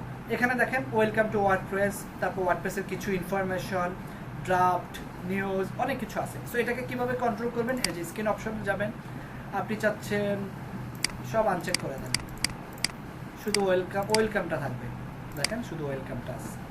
আবার আপনি চাচ্ছেন ড্যাশবোর্ডে এখানে ইভেন্টস টিভেন্টস থাকবে, এগুলো থাকবে, মানে এগুলো কোথায় কন্ট্রোল করা হয় এটা হচ্ছে এখান থেকে দেওয়া হবে। তো আমি এগুলো সবই আনচেক করে জাস্ট হচ্ছে ওয়েলকামটা রাখলাম। ওকে, আচ্ছা। সো ওয়ার্ডপ্রেসের সবচেয়ে পপুলার যে এডিটর, মানে ওয়ার্ডপ্রেসের ওয়েবসাইট ডিজাইন করতে সবচেয়ে পপুলার যে পেজ বিল্ডার বা এডিটরটা আছে সেটাকে বলা হয় সুইং এডিটর, যেটার অপর নাম হচ্ছে ক্লাসিক এডিটর। এটা ওয়ার্ডপ্রেসের যখন ভার্সন 4.9.4 পর্যন্ত ছিল তখন ক্লাসিক এডিটরটি ওয়ার্ডপ্রেসের ডিফল্ট একটা এডিটর ছিল। বাট ওয়ার্ডপ্রেস যখন ভার্সন 5-এ চলে আসে তখন ওয়ার্ডপ্রেসের ডিফল্ট এডিটর হিসেবে গুটেনবার্গ চলে আসে। গুটেনবার্গ হচ্ছে আরেকটা এডিটর যেটার মাধ্যমে আপনি আপনার ওয়েবসাইটের ডিজাইন করবেন। এডিটর বা পেজ বিল্ডার হচ্ছে আপনার ওয়েবসাইট ডিজাইনে কাজে লাগবে। সো মনে থাকবে ওয়ার্ডপ্রেসের আগের এডিটরটার নাম কি? ক্লাসিক এডিটর, আর বর্তমান এডিটরের নাম হচ্ছে গুটেনবার্গ এডিটর। ক্লিয়ার? হ্যাঁ, স্পেলিংটা কি হবে? একটু সার্চ দেন ক্লাসিক এডিটর, এই যে দেখেন ওয়ার্ডপ্রেস। আর এগুলো নিয়ে তো আমরা কাজ করবো, সো ডোন্ট ওয়ারি। এই যে এটা হচ্ছে গুটেনবার্গ, এটা হচ্ছে বর্তমান এডিটর, আর পূর্ববর্তী এডিটর ছিল ক্লাসিক এডিটর। বাট এই এডিটরটা এখনো বেটা ভার্সন, এখনো এটা পুরোপুরিটা এটাকে আপনার ক্লায়েন্ট বলেন আর কাজের ক্ষেত্রে বলেন, এই এডিটরটা এখনো সবাই পুরোপুরি ইউজ করে না বেটা ভার্সনের কারণে। সো এখনো পর্যন্ত ক্লাসিক এডিটরটি সবচেয়ে কমন এবং সবচেয়ে পপুলার এডিটর। ইভেন আপনারা একটু পরেই দেখবেন কেন এটা এখনো এত পপুলার। ওকে, আচ্ছা। সো মনে রাখবেন ভাইয়া, ওয়ার্ডপ্রেসে লগইন করার সময় প্রত্যেকবার লগইন করার সময় জন্য কি আমাদের এভাবেই করে আসতে হবে?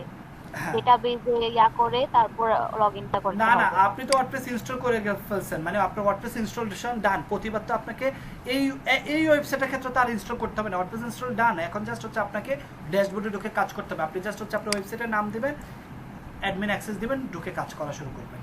আচ্ছা আচ্ছা। এটা হচ্ছে কোনটা, যখন আপনি একবার স্ক্র্যাচ থেকে একটা ওয়েবসাইট বানাবেন ওয়ার্ডপ্রেসের মাধ্যমে, তখন ওয়ার্ডপ্রেস একবার ইনস্টল করলে বারবার করতে হবে না আপনাকে।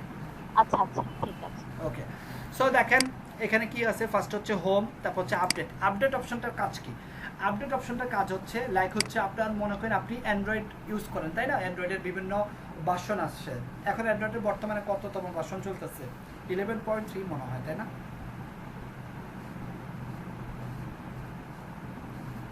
কি কি থাকে না অ্যান্ড্রয়েডের ভার্সনগুলোর নাম ভুলে গেছি তো। এই যে থাকে না মাঝখানে একটা ছিল ব্লুবেরি, কি কি যেন থাকে, এগুলোর নাম থাকে। আচ্ছা, সো ওইখানে আপনি যখন যাবেন, হ্যাঁ এই তো 2.1 চলে। এটাকে কি বলে? ক্যাডবেরি না কি যেন বলে না, এগুলো বিভিন্ন চকলেটের নামে মনে হয় ভার্সনগুলো। কিটক্যাট, হ্যাঁ কিটক্যাট। তো এই জিনিসগুলো আপনি যখন ওই ভার্সনে যান, একটা কিন্তু আপনাকে আপডেট দেয় যে এটার নতুন আপডেট চলে আসছে বা এটার নতুন ভার্সন একটা আসছে, তাই না? তার আগে ললিপপ ছিল। সো এরকম ওয়ার্ডপ্রেসেরও আপনি এখন লেটেস্ট ভার্সনটা ইউজ করছেন, দ্যাটস আপনাকে কোনো কিছু আপডেট দিচ্ছে না। বাট আমি যদি এখন ওয়ার্ডপ্রেসের আগের ভার্সনটা ইনস্টল করতাম, দেখতাম এখানে রেড নোটিফিকেশন আসতো যে নতুন একটা ভার্সন আসছে, এটা ইনস্টল করতে। লাইক হচ্ছে ভার্সন, সেটা প্লাগইনের ক্ষেত্রে হয়, সেটা থিমের ক্ষেত্রে হয়। সো এখানেও ওয়ার্ডপ্রেসেরও এরকম আপনার থিম বা প্লাগইনের নতুন ভার্সন থাকলে, যেগুলো আপনি ইনস্টল করছেন তাদের জন্য নতুন কোনো ভার্সন রিলিজ হয়, এই আপডেটে গিয়ে আপনাকে আপডেট করতে হবে। ক্লিয়ার? সবাইকে ক্লিয়ার? ওকে, তারপর হচ্ছে পোস্টের কাজ কি আমরা একটু দেখি। আমি পোস্টে গেলাম। পোস্টের কাজ হচ্ছে, এবং এখন দেখেন আমি যদি সাইটটা একটু ভিজিট করি, এই যে এখান থেকে যাবেন ভিজিট সাইট, এই যে এখানে হোভার করবেন, হোভার করে রাইট ক্লিক করবেন, open link in a new tab, visit site চলে আসছে। এখন দেখেন আমার এখানে একটা পোস্ট আছে কি, হ্যালো ওয়ার্ল্ড, মানে আমার এখানে একটা হ্যালো ওয়ার্ল্ড নামে একটা পোস্ট আছে। এটা কোথা থেকে আসতেছে? এই হ্যালো ওয়ার্ল্ড পোস্ট থেকে। আমি যদি এটাকে ট্র্যাশে ফেলে দেই, এখন আমি রিলোড দেই, দেখেন কোনো কিছুই নেই, নাথিং ইজ হেয়ার। ঠিক আছে, কোনো পোস্ট নেই। আমি চলেন একটা পোস্ট ইনস্টল করি, তাই না? একটা পোস্ট ইনস্টল করার জন্য আমাকে সরি একটা পোস্ট আপলোড করার জন্য আমাকে কি করতে হবে? একটা পোস্ট নিয়ে আসতে হবে। আমি চলেন একটা পোস্ট নিয়ে আসি।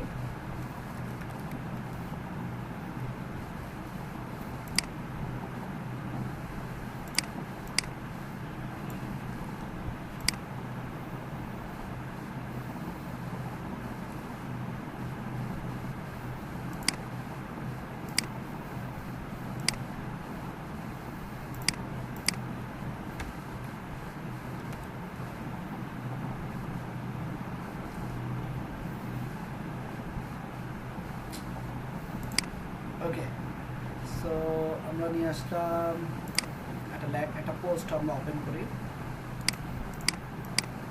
এটা হচ্ছে আমাদের একটা পোস্ট। সো এই পোস্ট করার জন্য আমি আরেকটা ওয়েবসাইটে যাই।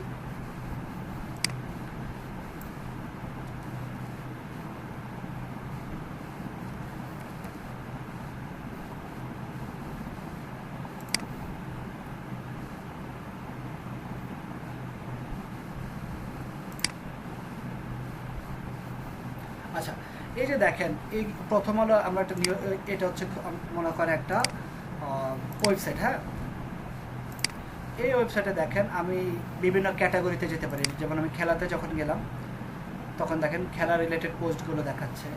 আমি যখন বিনোদনে গেলাম বিনোদন রিলেটেড পোস্টগুলো দেখাচ্ছে। আবার আমি যদি চাকরিতে গেলাম তখন চাকরি, মানে এগুলো হচ্ছে এক একটা ক্যাটাগরি। সেই ক্যাটাগরির আন্ডারে এই পোস্টগুলো আছে, এই কারণে যে ক্যাটাগরিতে যাচ্ছে আমরা সেই ক্যাটাগরির পোস্টগুলো দেখাচ্ছে, তাই না?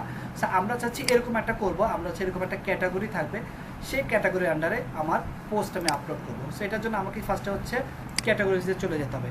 সো আমি এখানে গিয়ে গেলাম, ক্যাটাগরির নাম দিলাম স্পোর্টস। আচ্ছা, এখন এই যে স্লাগ মানে হচ্ছে ইউএল। আপনি মনে করেন এই যে বাণিজ্য, এটা দেখেন বিজনেস। হ্যাঁ, এই ইউএল এর থ্রুতে আপনি যখন যাবেন তখন হচ্ছে এই ইউএল রিলেটেড আপনার সবগুলো পোস্ট দেখতে পারবেন। এখানেও তেমন আপনার এই স্লাগ মনে করেন আপনি আপনার ওয়েবসাইটের শেষে স্পোর্টস লিখলে তখন হচ্ছে এই স্পোর্টস রিলেটেড পোস্টগুলো পাবেন। স্লাগ মানে কি বুঝতে পেরেছেন? এটাকে বলা হয় ইউএল ফ্রেন্ডলি। ক্লিয়ার? এবং স্লাগ অবশ্যই স্মল লেটারে হতে হবে, এখানে কোনো ক্যাপিটাল লেটার ইউজ করা যাবে না। এই দেখেন সব স্মল লেটার। ক্লিয়ার? এটা যদি আপনি দেন তাহলে ওই নামে থাকবে, আর আপনি যদি না দেন সে ক্যাটাগরি থেকে বাই ডিফল্ট নিয়ে নেবে। সো আমি এটার নাম দিলাম স্পোর্টস, দিলাম, দিয়ে আমি একটা ক্যাটাগরি অ্যাড করলাম। ক্যাটাগরি চলে আসলো।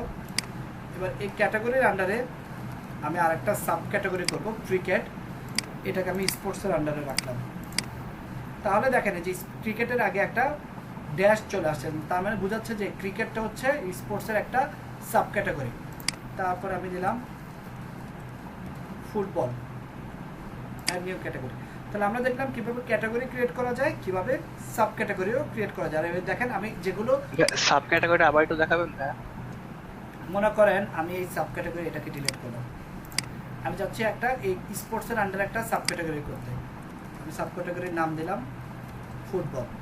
এখান থেকে জাস্ট হচ্ছে আমরা কোন ক্যাটাগরির আন্ডারে আমরা এটা রাখতে চাই এটা সিলেক্ট করে দেবো। আমরা রাখতে চাচ্ছি স্পোর্টস, অ্যাড নিউ ক্যাটাগরি। দেখেন সাব ক্যাটাগরি তৈরি হয়ে গেছে। দেখেন এটার নিচে আমি স্লাগ দিয়ে দেয় নেই, সে অটো জেনারেট করে নিছে। মানে আপনি যদি না দেন সে ক্যাটাগরি, সে তার টাইটেল থেকে সে অটো জেনারেট করে নিয়ে নেবে। ক্লিয়ার? জি ভাইয়া। জি ভাইয়া, ক্লিয়ার। ওকে, তাহলে আমাদের কি করা হচ্ছে? আমাদের ক্যাটাগরি ক্রিয়েট করা হয়েছে, স্লাগ ক্রিয়েট করা হয়েছে। এখন হচ্ছে আমরা একটা পোস্ট আপলোড করব। আমরা একটা পোস্ট আপলোড করব। চলেন পোস্ট আপলোড করার জন্য আমরা হচ্ছে অ্যাড নিউ পোস্টে চলে আসি। আচ্ছা, এখান থেকে নেক্সট গেলাম, এখান থেকে নেক্সট গেলাম, এখান থেকে নেক্সট গেলাম। এটা হচ্ছে গুটেনবার্গ এডিটর। সো আপনাদেরকে এই গুটেনবার্গ এডিটরে যাওয়ার আগে আমি একটা কাজ করি। ড্যাশবোর্ডে আসলাম। সো আমি এখানে মনে করেন এই টাইটেলটা কপি করলাম, কপি করে আমি এখানে টাইটেলে দিলাম। ঠিক আছে, এখান থেকে আমি একটা কাজ করি, এটাকে আমি ফুল স্ক্রিন মোডে না রাখি। হ্যাঁ, সো টাইটেল দিলাম। এর নিচে আমার কিছু ডেসক্রিপশন লাগবে।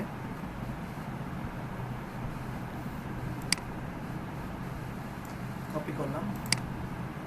আপাতত ডিজাইনের দিকে চিন্তা করার দরকার নেই, জাস্ট জিনিসগুলো বোঝার চেষ্টা করেন, ডিজাইন নিয়ে পরে দেখব। বেসিক কপি করলাম, দিলাম। হ্যাঁ, আমরা কপি করলাম, টাইটেল দিলাম। এবার হচ্ছে আমরা পোস্টে চলে আসি। এই পোস্টটা আমরা কিসের আন্ডারে রাখতে চাচ্ছি, তাই না? এই পোস্টটা আমরা রাখতে চাচ্ছি স্পোর্টসের ক্রিকেটের আন্ডারে, তাই না? এটা তো ক্রিকেটের আন্ডারে একটা পোস্ট হবে। সো ক্রিকেটটা কিসের আন্ডারে আছে? স্পোর্টস। তারপর হচ্ছে আমরা কিছু ট্যাগ অ্যাড করবো। ট্যাগগুলো কি, মনে করেন আপনি যে নিচে যান, যে কোনো একটা পোস্ট আপলোড করেন, এটা দেখেন, এই পোস্টের নিচে যান, এই যে দেখেন, এই যে ভারত করোনা ভাইরাস, এটা কি জানেন? এই পোস্টের ট্যাগ, মানে এই রিলেটেড ট্যাগ যদি অন্য কোনো পোস্টে থাকে তাহলে ওই ট্যাগটা, এই ট্যাগের মাধ্যমে আমরা আরেকটা পোস্ট দেখতে পারবো। বুঝতে পেরেছেন ট্যাগ কোনগুলোকে বলা হয়? Related post. এই পোস্টের নিচে যান, এই দেখি ওদেরও কি ট্যাগ দিছে কিনা। এই যে দেখেন, বাংলাদেশ শ্রীলঙ্কা মোস্তাফিজ, মানে মোস্তাফিজ শ্রীলঙ্কা বা বাংলাদেশ লিখে সার্চ দিলে এই ওয়েবসাইটে আমরা এই পোস্টগুলো দেখতে পাবো। ক্লিয়ার? বুঝা গেছে? আচ্ছা, তাহলে আমরা এখানে আমরা কি ইউজ করতে পারি? ওরা যেমন ভাইয়া ট্যাগটা কি মূলত হচ্ছে গিয়ে রিলেটেড পোস্টের জন্য নাকি সার্চের জন্য? রিলেটেড পোস্ট, সার্চ দুইটাই, এবং এসইওর জন্য, তিনটার জন্য। এসইওর জন্য। ওকে।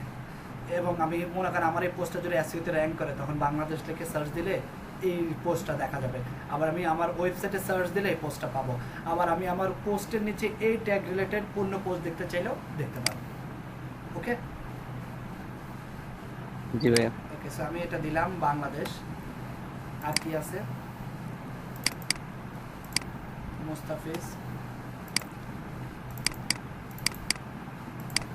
শ্রীলঙ্কা। আমি আরেকটা দিলাম বিসিবি। ওকে, এখন আমাকে একটা ফিচার ইমেজ আপলোড করতে হবে। সো আমি ইমেজটা আগে কপি করি, সেভ করলাম।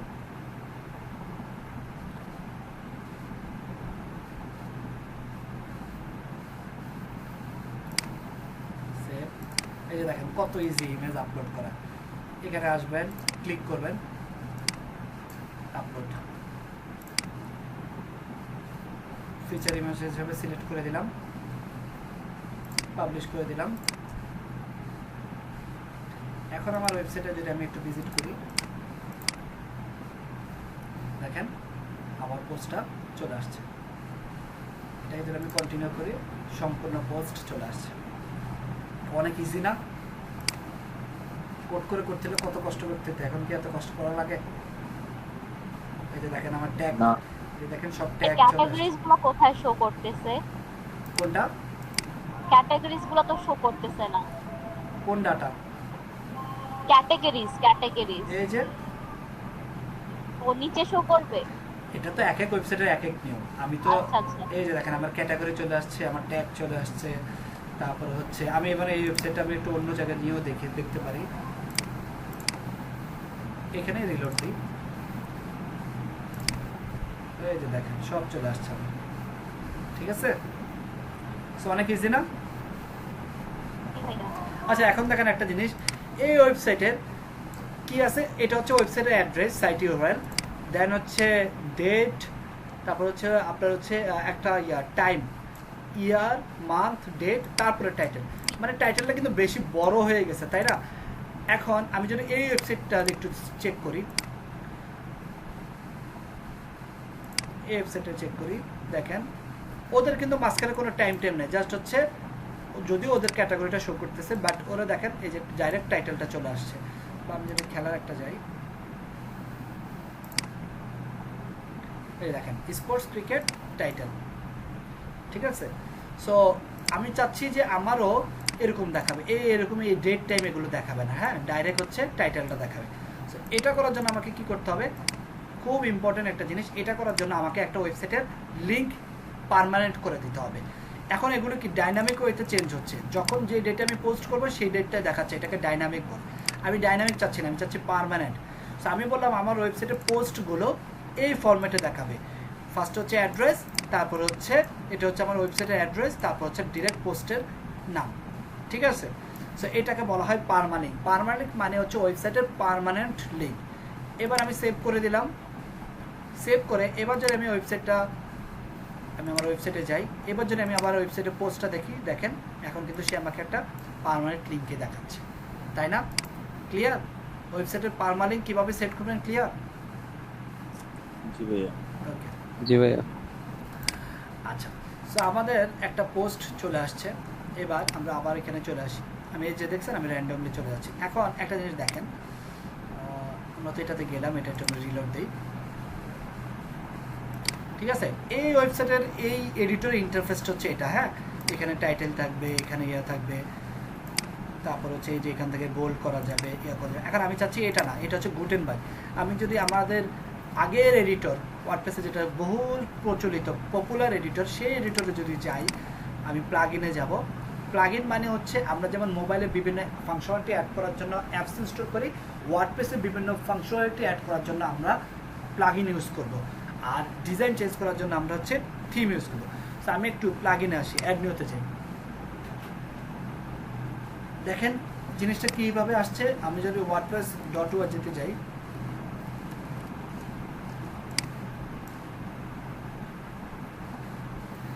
এই যে দেখেন, ঠিক আছে। এই যে এখানেও এসেও কিন্তু আপনি প্লাগইনগুলো পাবেন। এই যে এখানে সিওয়ালে যান,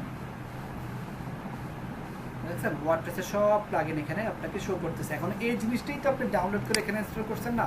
দেখেন ক্লাসিক এডিটর, আমি যে এডিটরটার নাম বলছিলাম যেটাকে বলা হয় সুইং এডিটর, এখন পর্যন্ত 5 মিলিয়নের উপর ওয়েবসাইটে এই প্লাগইনটা ইনস্টল করা আছে। মানে still now this is the best editor of WordPress, মানে ডিফল্ট এডিটর।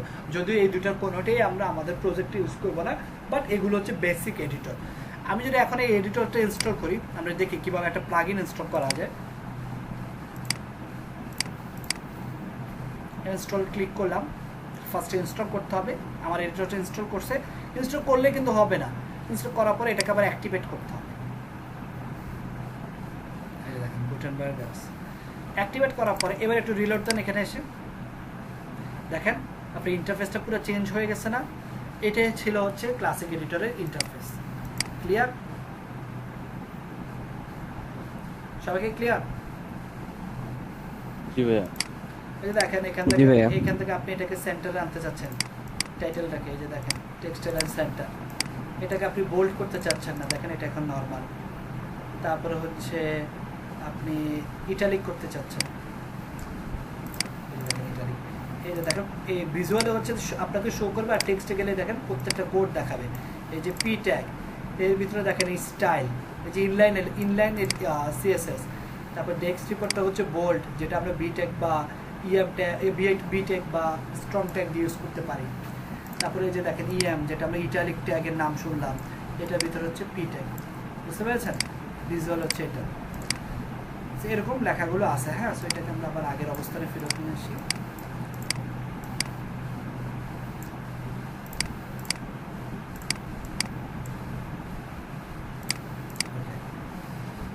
আপডেট করে দিলাম। ওকে, তাহলে আমরা পোস্ট নিয়ে এই পোস্টের এই জিনিসগুলো আমরা দেখতে পারলাম, কিভাবে ক্যাটাগরি অ্যাড করা যায়, কিভাবে পোস্ট আপলোড করা যায়, কিভাবে ট্যাগ অ্যাড করা যায়। এরপর হচ্ছে মিডিয়া।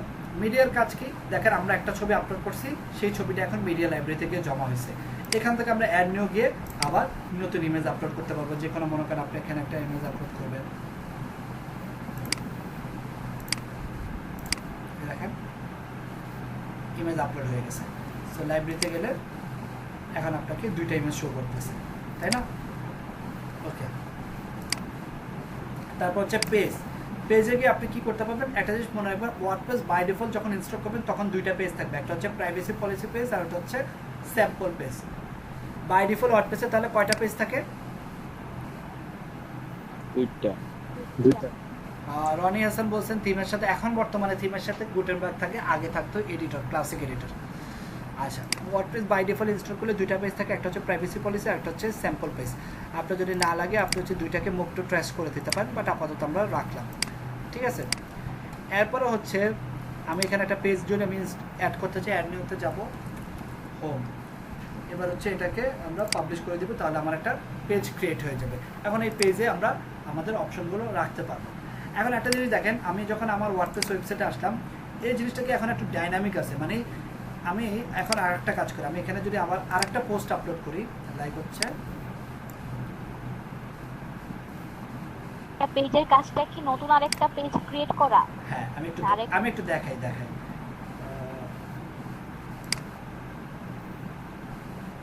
মনে করেন আমি আরেকটা পোস্ট আপলোড করি। হ্যাঁ, আমি এখানে আসলাম, টাইটেল দিলাম,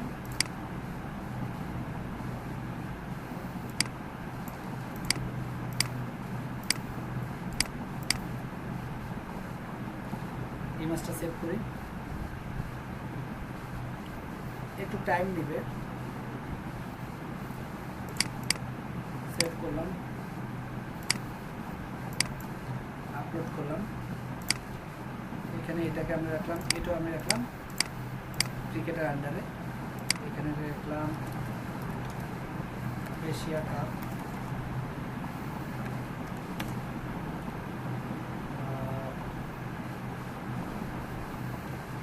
আচ্ছা এইটুকুই রাখলাম আপাতত, পাবলিশ করলাম। এখন যদি আমি আমার ওয়েবসাইটে আসি, দেখো ও আমাকে কি দেখাচ্ছে, ও আমাকে কিন্তু লেটেস্ট পোস্টটা ফার্স্টে দেখাচ্ছে, তাই না? ও আমাকে কি দেখাচ্ছে, লেটেস্ট পোস্টটা ফার্স্টে দেখাচ্ছে না? জি ভাইয়া। এখন আমি এরকম চাচ্ছি না। এটা হচ্ছে ব্লগিং ওয়েবসাইটের ক্ষেত্রে ঠিক আছে, ব্লগিং ওয়েবসাইটের ক্ষেত্রে কি হয়, লেটেস্ট পোস্টগুলোই ফার্স্টে আসে, তাই না? এই যে লেটেস্ট পোস্টগুলো। কিন্তু যদি এটা একটা ব্লগিং ওয়েবসাইট না হয়ে এটা যদি একটা নর্মাল ওয়েবসাইট হতো, যেখানে হচ্ছে হোম পেজ পুরো স্ট্যাটিক থাকবে, যেখানে আমি মনে করেন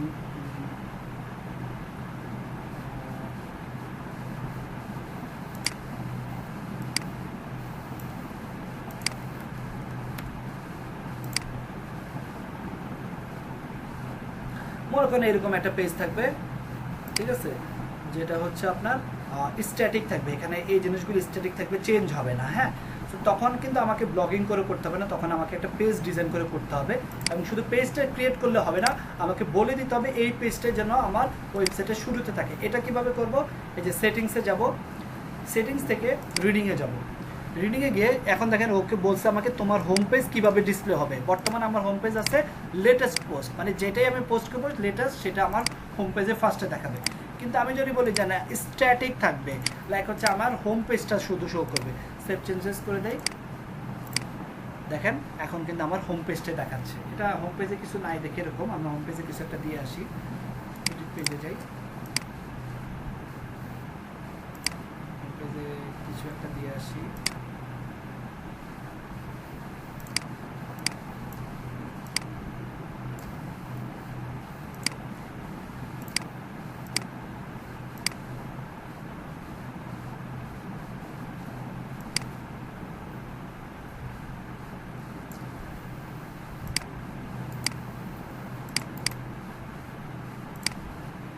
দিলাম,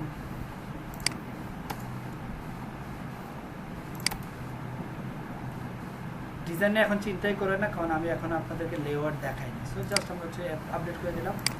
এবার আসেন, দেখেন আমার হোম পেজে এখন আপনি যতই পোস্ট আপলোড করেন না কেন এটাই আমার হোম পেজে শো করবে। এবার কি ক্লিয়ার, বুঝতে পেরেছেন? সবাইকে ক্লিয়ার? জি ভাইয়া। জি ভাইয়া। সো আপনার হোম পেজ আপনি কিভাবে চাচ্ছেন সেটা আপনি করে দিতে পারবেন। ওকে, আচ্ছা এই গেল আমার দুইটা সিস্টেম। এবার হচ্ছে আমি একটা কাজ করব, রিডিংয়ে গেলাম, এখানে আচ্ছা পেজ পর্যন্ত আমরা গেলাম, তাই না? আচ্ছা কমেন্টের কাজ কি? কমেন্টের কাজ হচ্ছে আপনি মনে করেন, আচ্ছা আমি আবার আগের অবস্থানে ফেরত আসি, কারণ আজকে আমরা ব্লগিং ওয়েবসাইট বানাবো। এখানে আসলাম, এখন মনে করেন এই ওয়েবসাইটে আমি একটা কমেন্ট করতে চাচ্ছি। হ্যাঁ,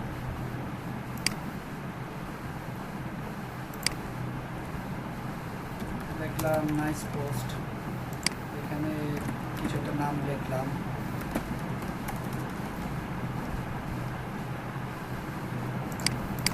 এত কিছু লাগবে না, কমেন্ট পোস্ট করলাম।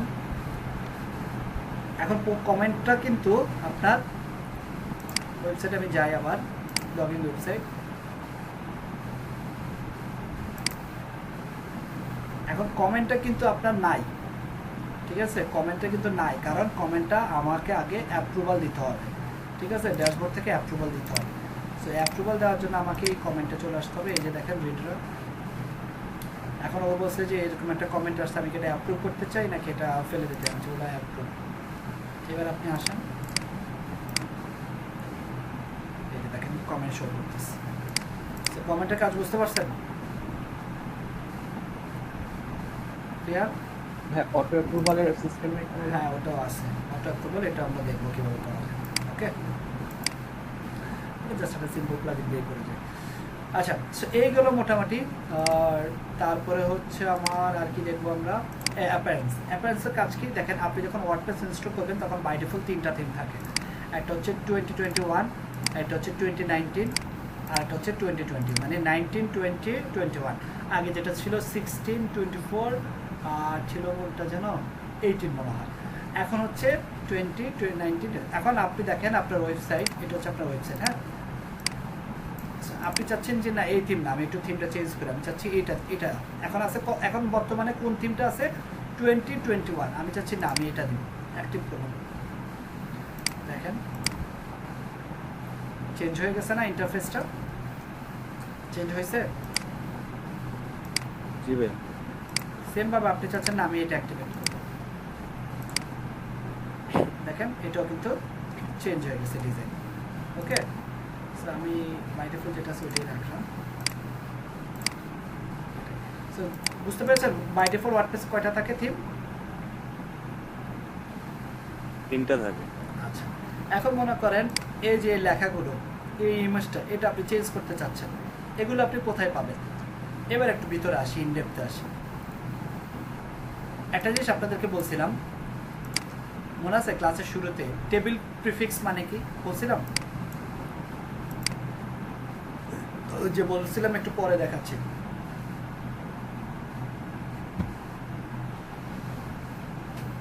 জি ভাইয়া, এটা বলুন। দেখেন বাই ডিফল্ট আমার টেবিল প্রিফিক্সের নাম হচ্ছে WP।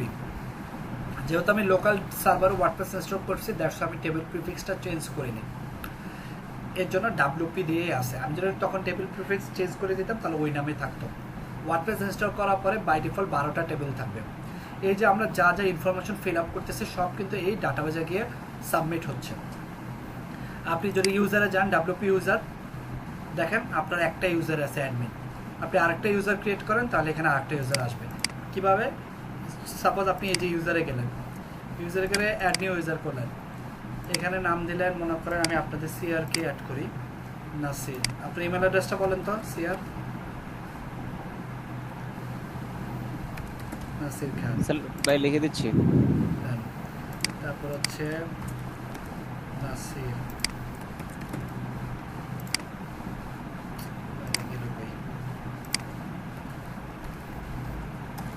আর এমটা দেওয়া হয় নাই।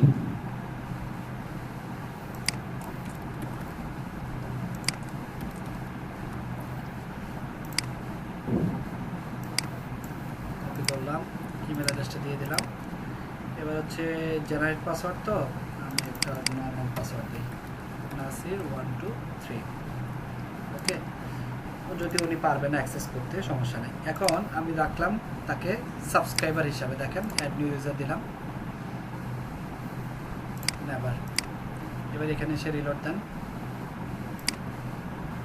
দেখেন নাসির সাব অ্যাড হয়েছে, মানে আমি ইউজারে যে নতুন ডাটাটা অ্যাড করছি সেটা আমার ডাটাতে অ্যাড হয়ে গেছে।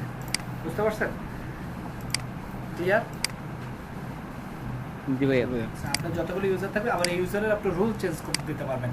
যেমন সাবস্ক্রাইবার হিসেবে নাসিরের কিছু করতে পারবে না, জাস্ট হচ্ছে সে দেখতে পারবে, আর এছাড়া কিছুই করতে পারবে। যেমন আমি এখানে অ্যাডমিনে যাই, এখানে দিলাম নাসির, আর পাসওয়ার্ড হচ্ছে নাসির 1 2 3, লগ ইন করলাম। দেখেন সে কিছুই করতে পারবে না, তার অপশন খুবই সীমাবদ্ধ। তো অনেক সময় অনেক ক্লায়েন্ট আপনাকে যখন অ্যাডমিন অ্যাক্সেস দেবে, ক্লায়েন্টকে ডেফিনেটলি বলবেন অ্যাডমিন অ্যাক্সেস লাগবে, কারণ অ্যাডমিন অ্যাক্সেস না পাইলে আপনি কাজ করতে পারবেন না। এর কাজ হয়েছে জাস্ট হচ্ছে ওয়েবসাইট দেখে, এছাড়া আর কিছুই কাজ নেই, সাবস্ক্রাইবারের কোনো কাজ নেই। বাট আমি যদি তাকে একটু এখন প্রমোশন দেই, লাইক হচ্ছে আমি এডিটে গেলাম, আমি বললাম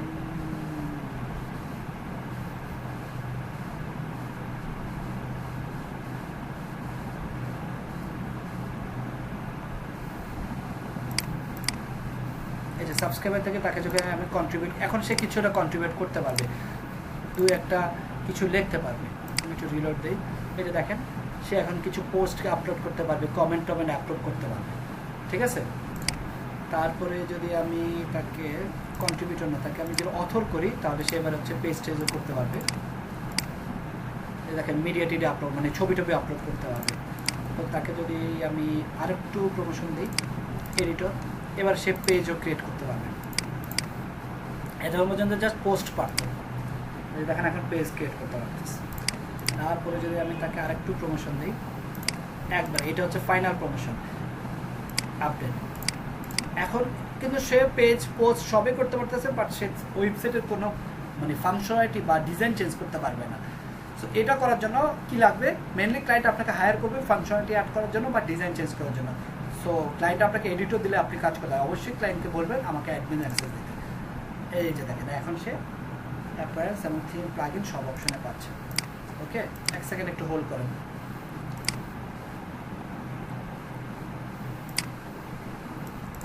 ওকে, সো এই পর্যন্ত কি সবাই ক্লিয়ার? সবাইকে ক্লিয়ার ইউজার রুলস? ভাইয়া আমরা কি ক্লায়েন্টের ওয়ার্ডপ্রেসে কাজ করব? ডেফিনেটলি ক্লায়েন্ট আপনাকে হায়ার করবে তার ওয়ার্ডপ্রেস ওয়েবসাইটে ফাংশনালিটি অ্যাডিং করার জন্য, রিমুভ করার জন্য, ওয়েবসাইট বানায় দেওয়ার জন্য। এমন আছে ক্লায়েন্ট আপনাকে, সব ক্লায়েন্ট আপনাকে হোস্টিং অ্যাক্সেস দিবে না, সব ক্লায়েন্টের ওরকম দিতে চায় না, সে আপনাকে ওয়ার্ডপ্রেসটি ইনস্টল করে দিবে। আবার কিছু ক্লায়েন্ট আছে একেবারে নন টেকনিক্যাল, সে আপনাকে হোস্টিং অ্যাক্সেস দিবে, তখন তার হোস্টিংয়ে ঢুকে আপনাকে ওয়ার্ডপ্রেস ইনস্টল করে তারপর কাজ করতে হবে। আবার কিছু ক্লায়েন্ট পাবেন সে হোস্টিং ডোমেনও চেনে না, তাকে ওই টিমওয়্যারে ঢুকে হোস্টিং ডোমেন কিনে তারপর কাজ করতে হবে। 3 ধরনের ক্লায়েন্টই আছে, সব ধরনের ক্লায়েন্টের সাথে কাজ করে আসছে। আমি ভাবতেছিলাম যে আমাদের ওয়ার্ডপ্রেস থেকে আমরা আপনার ওয়ার্ডপ্রেসে তো আপনি আপনার ওয়েবসাইটে রনি হাসান জিজ্ঞেস করছেন, যদি না দেয় তাহলে কিভাবে করবো? সে যদি আপনাকে হায়ার করে টাকা দেয়, সে অবশ্যই আপনাকে অ্যাক্সেস দিবে। আর যদি সে আপনাকে অ্যাক্সেস না দেয়, সে আপনাকে হায়ার করবে না। সে অবশ্যই তার ওয়েবসাইটে কিছু অ্যাড করার জন্য বা ওয়েবসাইটের ডেভেলপমেন্টের জন্যই আপনাকে হায়ার করবে। তো ওটা করার জন্য আপনাকে অ্যাক্সেস দিবে। বুঝতে পেরেছেন রনি হাসান? আর না দিলে তো আপনি কাজ করতেই পারবেন না। আর নিজের ওয়েবসাইটের ক্ষেত্রে তো নিজেই করবেন, ঠিক না? যেমন নিজের একটা ওয়েবসাইট বানাবেন। আচ্ছা, এই পর্যন্ত আমরা মোটামুটি কি ক্লিয়ার? এই ড্যাশবোর্ডটা সম্পর্কে কি ক্লিয়ার আপনারা?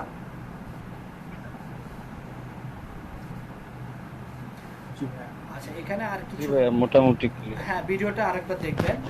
আর কিছু কাজ আছে আমি একটু দেখি, আরো কিছু কাজ আমরা একটু দেখি। হ্যাঁ, সো মোটামুটি আমরা আমার একটা বিষয়, হ্যাঁ বলেন। আমার একটা বিষয় ছিল, আমরা কি যখন কাজ করব তখন কি আমরা ক্লায়েন্টে যখন কাজ করব তখন আমরা কি লোকাল হোস্টে কাজ করব নাকি লাইভ হোস্টে কাজ করব? বোকার মতো কথা বলেন কেন? ক্লায়েন্ট লোকাল হোস্টে কি আপনার কম্পিউটার আপনাকে দিবে? না, সেটা হতো না। তাহলে সেক্ষেত্রে আমাদের এটা কি কোনো কাজে লাগবে না? মানে এটা কি যেটা এখন আমরা করতেছি সেটা কি কোনো কাজে লাগবে না? সেটা হচ্ছে আপনার প্র্যাকটিস। এই যে আজকের দিনে শুধু লোকাল, নেক্সট ক্লাস থেকে লাইভ। আপনি আপনার নেক্সট ক্লাসের জন্য কি আমাদের সবার হোস্টিং নিতে হবে? সেই ব্যাপারে আমি বলছি একটু পরে। ওকে, জি ভাই, ঠিক আছে। ওকে, সো লোকাল হোস্টে গেলাম। এবার হচ্ছে ক্লাসের শুরুতেই আমি বলেছি লোকাল এবং লাইভের মধ্যে পার্থক্য কি, আমরা অ্যাকচুয়ালি কোনটা ইউজ করব, কোনটা ইউজ করব না, কোনটা আমাদের দরকার, কোনটা আমাদের দরকার না। ক্লাসের শুরুতেই কিন্তু আমি বলেছি। সরি ভাই, আমি আসলে প্রথম 15 মিনিট ছিলাম না। That's the problem. এর জন্য আমি বলি ক্লাসে লেট করে জয়েন করবেন না, কারণ এই যে আপনি কোশ্চেনটা আমি আসলে জানতাম না যে আজকে 7:30 ক্লাস শেষ কেন হবে জানেন না? আর কি। কালকে আমি অলরেডি আপনাদেরকে বলেছি রেগুলার ক্লাসেস স্কেজুলে হবে, এবং আজকে দুপুরবেলা আমি ফেসবুক গ্রুপে এটা আপলোড করেছি। সো একজন স্টুডেন্ট হিসেবে আপনার দায়িত্ব, আপনি যে জায়গায় কোর্স করবেন, ক্লাস করবেন, সেই রিসোর্সগুলো ফলো করা। লাইক যে গ্রুপ থেকে আসেন সেই গ্রুপে কী পোস্ট হয়, মেসেঞ্জারে কী হয়, সেগুলো ফলো করার দায়িত্ব আমাদের, তাই না? জি ভাই। ওকে, সো অ্যাপারেন্স থেকে আমরা থিম গেলাম। আচ্ছা, এখন একটা জিনিস আপনারা একটু দেখেন। আমি চাচ্ছি আমার ওয়েবসাইটে কাস্টমাইজ করতে, হ্যাঁ থিমটা কাস্টমাইজ করতে। এখান থেকে তাহলে আমরা যাব কাস্টমাইজ অপশনে। এই কাস্টমাইজ অপশনে আমি ক্লিক করলাম। ক্লিক করার পরে এক এক থিমের কাস্টমাইজ অপশন এক এক রকম হবে। হ্যাঁ, মোটামুটি সবচেয়ে পপুলার হচ্ছে এগুলো থাকে, বাট থিম বেঁধে মানে এক একটা থিমে ফ্রি থিম, প্রিমিয়াম থিমে এরকম কাস্টমাইজেশন অপশন বাড়বে। যখন আপনি একটা ফ্রি থিম নিয়ে কাজ করবেন তখন অপশন কম, যখন একটা প্রিমিয়াম থিম নিয়ে কাজ করবেন তখন অপশন বেশি, যখন আপনি পেজ বিল্ডার নিয়ে কাজ করবেন তখন আরও বেশি অপশন। আমরা সবগুলোই কাজ করবো, free theme, premium theme, page builder, সব কিছু আপনাদেরকে আমি দেখাবো। হ্যাঁ, আর আমি নিজেও ওয়ার্ডপ্রেস নিয়ে অনেক দিন কাজ করছি, 4 বছর। এখন ওয়ার্ডপ্রেসে কাজ কমায় দিছি, এই লাস্ট 1 বছর ধরে ওয়ার্ডপ্রেসে একবারে বেছে বেছে কাজ করি। এখন আমি অন্য সেক্টরে আবার চলে গেছি, শপিফাই নিয়ে কাজ করি, মানে ই কমার্স ডেভেলপমেন্টে চলে গেছি। বাট ওয়ার্ডপ্রেস নিয়ে আমার প্রচুর কাজ করা হয়েছে। ফাইবারে 200-এর উপরে, শুধু 200-এর উপর প্রজেক্টে আমি কমপ্লিট করছি ওয়ার্ডপ্রেসে। এছাড়া আপওয়ার্কেও আমি টপ রেটেড সেলার। এছাড়া এখন বর্তমানে ফ্রিল্যান্সিং থেকে কম হচ্ছে একটা ইউএসএ নিউজ কোম্পানির ওয়ার্ডপ্রেস ডেভেলপার হিসেবে কাজ করছি। সো ওয়ার্ডপ্রেস নিয়ে আমার অনেক কিছু আপনাদের সাথে আমি শেয়ার করতে পারবো, কাস্টমাইজেশন থেকে ইনফ্যাক্ট ইন ফিউচারে ডেভেলপমেন্টে গেলেও কী কী শিখতে হবে সব কিছু দেখাই দিতে পারবো। ওকে, সো আমার এখানে হচ্ছে কাস্টমাইজ অপশনে আসলাম। এটা বলার একটাই রিজন, সব জায়গায় সব ধরনের অপশন আপনাকে দেখাবে না। আশা করি আমি আপনাদেরকে একবারে বিভিন্ন অ্যাঙ্গেলে দেখানোর চেষ্টা করবো, 360 ডিগ্রি অ্যাঙ্গেলে কিভাবে কত কিছু পসিবল। বুঝতে পেরেছেন? ওকে, এবং ওয়ার্ডপ্রেস সাইটও কিভাবে তৈরি। ভাইয়া, হ্যাঁ ভাইয়া শুনতে পাচ্ছেন? জি বলেন। ভাই আমরা কি কি পেজ বিল্ডার দেখবো, মানে এই এই কোর্সে? যে কোশ্চেনগুলো হচ্ছে ইরিলেভেন্ট, আমি এখন বেসিক ক্লাসে আছি, পেজ বিল্ডার ক্লাসে নাই। ওকে, সো একটু ধৈর্য ধরতে হবে কোর্স করার সময়, তাই না?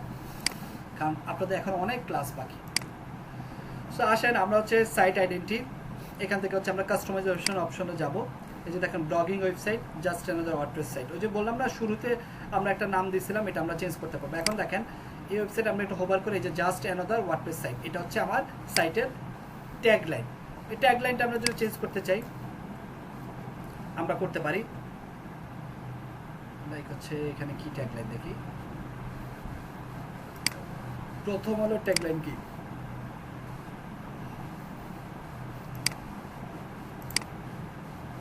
এদের কি কোনো ট্যাগলাইন আছে?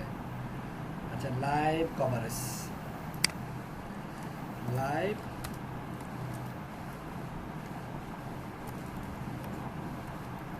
কভারেজ 24/7। দেখেন আমি চাচ্ছি এই ট্যাগলাইনটা এখানে আপনি ডিসপ্লে করতে, তাহলে করেন, আর যদি ডিসপ্লে না করতে চান এটা যে আনচেক করেন, চলে গেছে। ঠিক আছে, এটাকে আমি পাবলিশ করলাম, রিজাল্ট দেন, এটা কিন্তু নাই। কিন্তু একটা জিনিস দেখেন, আমার উপরে ট্যাগলাইনটা কিন্তু চেঞ্জ হয়ে গেছে। বুঝতে পারছেন? ক্লিয়ার সবাই? একটু ক্লাসে থাকেন, হ্যাঁ, কারণ আমি জানি ওয়ার্ডপ্রেস নিয়ে আপনারা অনেকে কাজও করে ফেলছেন, হয়তো আপনারা অনেক প্রো লেভেলও আছেন, আমার থেকে হয়তো অ্যাডভান্স লেভেলে আপনারা অলরেডি আছেন। বাট আমাকে তো সবাইকে নিয়ে যেতে হবে, সো আমাকে একবারে বেসিক থেকে শুরু করতে হবে। সো ক্লাসের মাঝখানে যখন আপনি কোনো অ্যাডভান্স টপিকে যাবেন, তখন আমার জন্য হচ্ছে কি ওইটার আবার অ্যান্সার দিতে গেলে একটু টাইমটা আমার হবে, কারণ আমি জানি আমি এটা নেক্সট ক্লাসে দেখাবো। সো দ্যাটস ওয়াই কিন্তু আমাকে সবাইকে নিয়ে যেতে হবে, তাই না? সো অ্যাডভান্স টপিকের যদি আপনি জেনে থাকেন, আপনি জানেন ওইটা ভালো, বাট আমি যখন ওই টপিকে আসবে তখন কোশ্চেনটা করবেন, ঠিক আছে? বাট আমি এখন আছি আপনার একবারে ফার্স্ট ক্লাস ওয়ার্ডপ্রেসের। এখন আমি যদি বলি যে আমি ওয়ার্ডপ্রেসে ওই বিল্ডার দিয়ে এই ডেভেলপমেন্টটা করব, আপনি কিন্তু বুঝবেন না বিল্ডার কি। কারণ আমি যদি আপনাকে আগে থেকে না বুঝে আসি তাহলে কিন্তু আপনি বুঝবেন না, তাই না? সো ওয়ার্ডপ্রেস নিয়ে যদি কাজ করেন ভালো, বাট আমাকে কিন্তু আপনার শুধু 1-2 জন না, আমাকে 30 জনেরটাই চিন্তা করতে হবে। ওকে,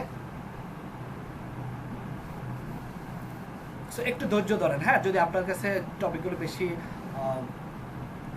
ইয়ে হয়ে থাকে, নর্মাল হয়ে থাকে, একটু ধৈর্য ধরেন, আপনার টপিকস আমি আসবো ইনশাল্লাহ। ওকে, সো তারপরে হচ্ছে আমি দেখেন এখানে হচ্ছে আমার একটা সাইটের আইকন থাকে, এই যে জ্যাম্পের আইকন, আমি এই আইকনটা চেঞ্জ করতে চাচ্ছি। হ্যাঁ, আমি চাচ্ছি এই যে দেখেন প্রথম আলোর যেরকম একটা আইকন আছে, তারপরে যে ক্রিক ফ্রেন্ডের যেরকম একটা আইকন আছে, আমি এরকম একটা আইকন নিয়ে আসতে চাই।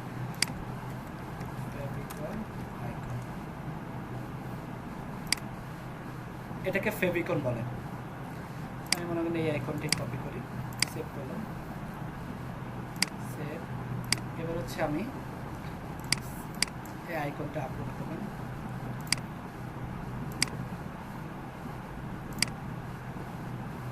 পাবলিশ। এই যে দেখেন আমার আইকন চেঞ্জ হয়েছে। জি ভাইয়া। ওকে, জি ভাইয়া। আবার একটু বলবেন কোথায় গিয়ে চেঞ্জ করব? এই যে দেখেন, মনোযোগ দিয়ে একটু দেখেন, এই যে এখান থেকে সাইট আইকন, এটাকে সাইট আইকন বলে। এখান থেকে আসবেন, এসে হচ্ছে আপলোড করবেন। এই যে দেখেন রিমুভ করলাম, আবার যদি আমি আপলোড করতে চাই, এই যে আপলোড, সিলেক্ট, দেখেন এটা অলরেডি ক্রপ করা আছে, পাবলিশ। দেন এখানে এসে রিলোড দেন, আপনার আইকনটা চেঞ্জ হয়ে যাবে। ক্লিয়ার? আচ্ছা, এখন আমি হচ্ছে একটা লোগো নিয়ে আসি।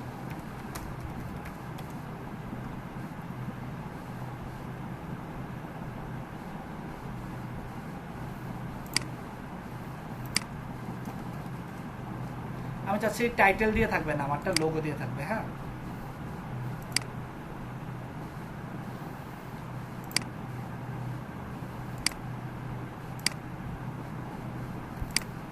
সেভ, এখানে আসবো, এই যে দেখেন সিলেক্ট লোগো। আমি এখানে কিন্তু কি রাখি নাই, আমি এখানে এই ইচ্ছা করলে টাইটেল রাখতে পারতাম, বাট আমি রাখবো না। আমি হচ্ছে সিলেক্ট লোগো। এখন দেখবেন এটাকে ক্রপ করতে চাইলে ক্রপ করতে পারেন। অ্যাকচুয়ালি এগুলো আপনাকে দিয়ে দেওয়া হবে, আপনার ক্লায়েন্ট আপনাকে দিবে, যদি এটা পিএনজি না। কি কত বড় ধোকা দেখছেন, দেখায় পিএনজির মতো কিন্তু পিএনজি না। পাবলিশ করলাম, লোগো চলে আসলো। ক্লিয়ার? বোঝা গেল? সাইট আইকন বলা হয় এটাকে, আর এটা হচ্ছে লোগো। সো আমরা লোগো চেঞ্জ করলাম। আমরা একটু কাস্টমাইজ অপশনে দেখে আর কি কি আছে। এখানে বিভিন্ন ডার্ক মোড আছে, এই যে এই কালার, এটা কিভাবে চেঞ্জ করতে পারবেন, যে বিভিন্ন কালার আছে এগুলো চেঞ্জ করতে পারবেন। ব্যাকগ্রাউন্ড ইমেজ, আপাতত ব্যাকগ্রাউন্ড ইমেজ নাই, আমার দরকারও নাই। তারপর হচ্ছে মেনু। আচ্ছা, নেক্সট অপশন হচ্ছে মেনু, তারপর হচ্ছে উইজেট। আমরা মেনু আর উইজেটটা দেখবো। আমরা এটা একটু পাবলিশ করে দিই। আমরা মেনুতে চলে আসি। এখন আমরা চাচ্ছি এই যে এখানে যেরকম এত সুন্দর করে মেনু আছে, আমার একটা মেনু লাগবে। সো মেনুটি ক্রিয়েট করতে পারেন আপনারা? মেনু পারেন? জি ভাই, HTML CSS দিয়ে পারি। আচ্ছা, এই যে এটা কি একটা মেনু না? জি ভাইয়া। আচ্ছা, জি ভাইয়া। সো বলেন মেনু কিভাবে ক্রিয়েট করেন আপনারা? ইউএল, ন্যাব, UL LI দিয়ে। ন্যাব ইউএল এলআই। আচ্ছা, ঠিক আছে। সো আমরা একটা মেনু ক্রিয়েট করবো। সো মেনুর নাম দিলাম মেন মেনু। এটা যে কোনো নাম দিতে পারেন, ঠিক আছে? জাস্ট একটা মেনু ক্রিয়েট করব, ক্রিয়েট মেনু দিলাম। এখন মেনুতে আমি কি কি রাখতে চাই? আমি আমার পেজগুলো রাখতে চাই। আমি ভিউয়ালে গেলাম। এখন আমার পেজ মানে শুধুমাত্র হোম পেজটা আর স্যাম্পল পেজটাই আছে, তাই না? তো আমি শুধু হোম পেজটাই রাখলাম এখানে। তারপর হচ্ছে আমি ক্যাটাগরিগুলো রাখতে চাই। এই যে ভিউয়ালে গেলাম, এখান থেকে অ্যাড টু মেনু করলাম। তারপরে হচ্ছে আমি চাচ্ছি আবার একটা কাস্টম লিঙ্ক অ্যাড করতে। আপাতত এটাকে হ্যাশ দিলাম, এটা হচ্ছে our blog, add to menu করলাম। ওকে, করে এবার এটাকে আমি সেভ করলাম। সেভ করে আমি হচ্ছে আমার ওয়েবসাইটে আসলাম। মেনুটা কি আসছে? জি না ভাইয়া। কেন না আসে না? ভাইয়া, জি না ভাইয়া। আমাকে পাবলিশ করেছে ভাইয়া। হ্যাঁ, এই যে সেভ করছি, আসে না। আসবে কিভাবে? আমাকে তো বলে দিতে হবে এই মেনুটা কোথায় থাকবে, টপে থাকবে নাকি ফুটারে নাকি প্রাইমারি। আমি বললাম এটা প্রাইমারি। আচ্ছা, প্রাইমারি মেনু দিলাম। এবার আসছে? জি ভাইয়া। এবার আমরা চাচ্ছি মেনু তো বানাইলাম, কিন্তু আমি চাচ্ছি, ভাইয়া লোগোটা রাইটে গেল কেন, লেফটে গেল কেন? কারণ এখানে মেনুর চলে আসছে। আগে মেনু ছিল না দেখে সে মাঝখানে ছিল, এখন মেনুর জন্য তাকে জায়গা ছেড়ে দিতে হয়েছে। তাহলে ভাইয়া মেনুর ডিফল্ট লোকেশন কোন জায়গায়? লেফটে, রাইটে, এই প্রাইমারি যে আমরা এটা দিলাম, এই যে লেফটে হেডার, হেডার। ও রাইটের থেকে শুরু হবে। হ্যাঁ, আপনার ডিজাইন নিয়ে এখন চিন্তা করেন না, ডিজাইন ধরবেন এটা থিমের ডিজাইন, ঠিক আছে? ও আচ্ছা থিমটা এভাবে বানানো হয়েছে, যখন আমরা নিজেরা বানাবো জি, তখন জি হয়েছে। ভাইয়া। আচ্ছা, এখন মনে করেন আমি চাচ্ছি আমার এই ক্রিকেট ফুটবলটা স্পোর্টসের নিচে রাখতে। তাহলে কি করব? এই যে এটার একটু কানটা ধরে এই যে এখানে দিয়ে দেন, ড্র্যাগ করে এখানে ছেড়ে দেন, সেভ করেন। সেভ, আচ্ছা সেভ হয় নাই, এবার সেভ হয়েছে। আসছে ক্রিকেট ফুটবল? জি ভাইয়া। এখানে কি করলাম তা একটু বলবেন? এখানে হচ্ছে আমি চাচ্ছি, হ্যাঁ আবার একটু আমি দেখুন। চাচ্ছি এই মেনুটা তো নরমালি এভাবে আছে। হ্যাঁ, সেভ মেনু করলাম, নরমালি আছে এভাবে। একটু সেভ হইতে এটা মনে সময় নেয়। এই যে নরমালি আছে এভাবে, কিন্তু আমি জানি ক্রিকেট এবং ফুটবল হচ্ছে স্পোর্টসের নিচে। সো আমি চাচ্ছি এটাকে সাব মেনু করতে। স্পোর্টসের নিচে নিয়ে আসলাম, এটাকে ড্র্যাগ করে, যে ড্র্যাগ করে এখানে ছিল সমান সমান, আমি এটাকে ড্র্যাগ করে এনে ছেড়ে দিলাম, সেভ মেনু করলাম। এবার এরকম চলে আসছে ক্রিকেট ফুটবল। আসছে? জি ভাই। জি ভাইয়া ঠিক আছে। তো মেনু বানানো জি কি ভাই। অনেক কঠিন ব্যাপার ছিল, তাই না? না ভাইয়া, সিম্পল ছিল। এখন মেনু দেখেন, ইজি ছিল ভাই, ওভারটা একটা মজার জিনিস, ওয়ার্ডপ্রেসের ওয়েবসাইট হচ্ছে বাই ডিফল্ট রেসপন্সিভ। এটাকে আপনাকে রেসপন্সিভ করতে হবে না। এই যে দেখেন, ডেস্কটপ, ট্যাব এবং মোবাইল, মানে WordPress website responsive, fully responsive. Clear? সবাইকে ক্লিয়ার? জি ভাইয়া। এবার আরেকটা কাজ করি আমরা। এই যে মেনুর নিচে আমরা, এই ওয়েবসাইটের নিচে আমরা জি ভাইয়া। দেখতে পাচ্ছেন এই যে search, recent post, recent comment, তারপরে মেটা ট্যাগ, ক্যাটাগরিজ, আর্কাইভ, এই জিনিসগুলো আমরা দেখতে পাচ্ছি, তাই না? দেখতে পাচ্ছেন আপনারা? এই জিনিসগুলোকে বলা হয় উইজেটস। জি ভাইয়া। ভাইয়া দেখতে পাচ্ছি, কিন্তু ভয়েস কেটে কেটে আসে মাঝে মাঝে। একদম লেট হচ্ছে ভাই। এখন শুনতে পাচ্ছেন? আর স্ক্রিনটা একটু লেট শেয়ার আচ্ছা এখন শুনতে পাচ্ছি, কিন্তু মাঝে মাঝে কেটে আসে ভাই, আর স্ক্রিনটা একটু লেট শেয়ার করে হয় আর কি। আচ্ছা আচ্ছা, এখন কি ক্লিয়ার? একটু রেসপন্স করে জানান তো, তাহলে আবার জয়েন করবো। ভয়েস ক্লিয়ার বাট স্ক্রিনটা একটু লেট। ভয়েস ক্লিয়ার ভাইয়া। আচ্ছা শোনেন তাহলে, ঠিক আছে। এখন আমার স্ক্রিন দেখতে পাচ্ছেন? জি ভাই। জি ভাইয়া। আচ্ছা, এখানে এই যে দেখেন search, recent post, recent comments, archive, category, meta, এগুলো কি? এগুলো হচ্ছে এক একটা উইজেট। এই জিনিসগুলো আমরা কিভাবে কাজ করবো এই জিনিসগুলো নিয়ে, এটার জন্য আমাকে চলে যেতে হবে ড্যাশবোর্ডে। ড্যাশবোর্ডের এই অ্যাপারেন্সে চলে আসবেন, অ্যাপারেন্স থেকে উইজেট অপশনে চলে আসবেন। এখানে আসলে দেখেন এই যে search, recent post, recent comments, archive, category, meta. এখন আপনি চাচ্ছেন এই যে মেটা, এটা রাখতে চাচ্ছেন না, ক্লিক করেন, রিমুভ করে ফেলেন। তারপরে চাচ্ছেন আপনি হচ্ছে এই রিসেন্ট কমেন্ট, এটাও রাখতে চাচ্ছেন না। তারপর হচ্ছে আপনি হচ্ছে এই সার্চ, এটাও রাখতে চাচ্ছেন না। এবার এখানে এসে রিলোড দেন, দেখেন এখন আছে রিসেন্ট পোস্ট, আর্কাইভ, ক্যাটাগরি। আবার আপনি চাচ্ছেন এখানে নতুন কিছু অ্যাড করতে, মনে করেন আপনি চাচ্ছেন একটা ক্যালেন্ডার অ্যাড করতে।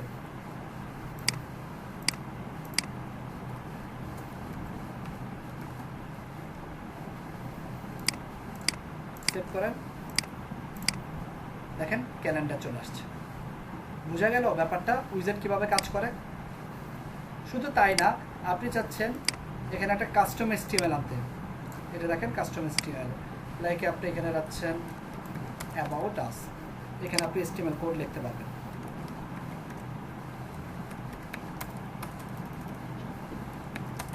অ্যাবাউট আস, তারপর হচ্ছে এখানে আপনি হচ্ছে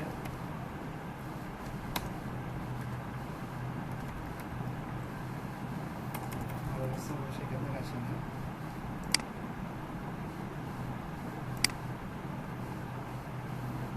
কিছু একটা কপি করে নিয়ে আসলাম।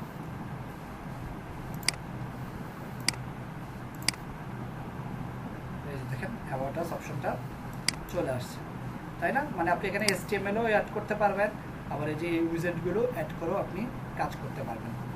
ক্লিয়ার? ভাইয়া উইজারটা কি সেকশন হিসেবে কাজ করে না, উইজেট হচ্ছে একটা ওয়েবসাইটের নাকি শুধু ফুটারে কাজ করে? না, এটা ফুটারে কাজ করে, এটা সব পেজে থাকবে, এটা কোনো স্পেসিফিক একটা পেজে থাকবে না। বুঝে গেছে?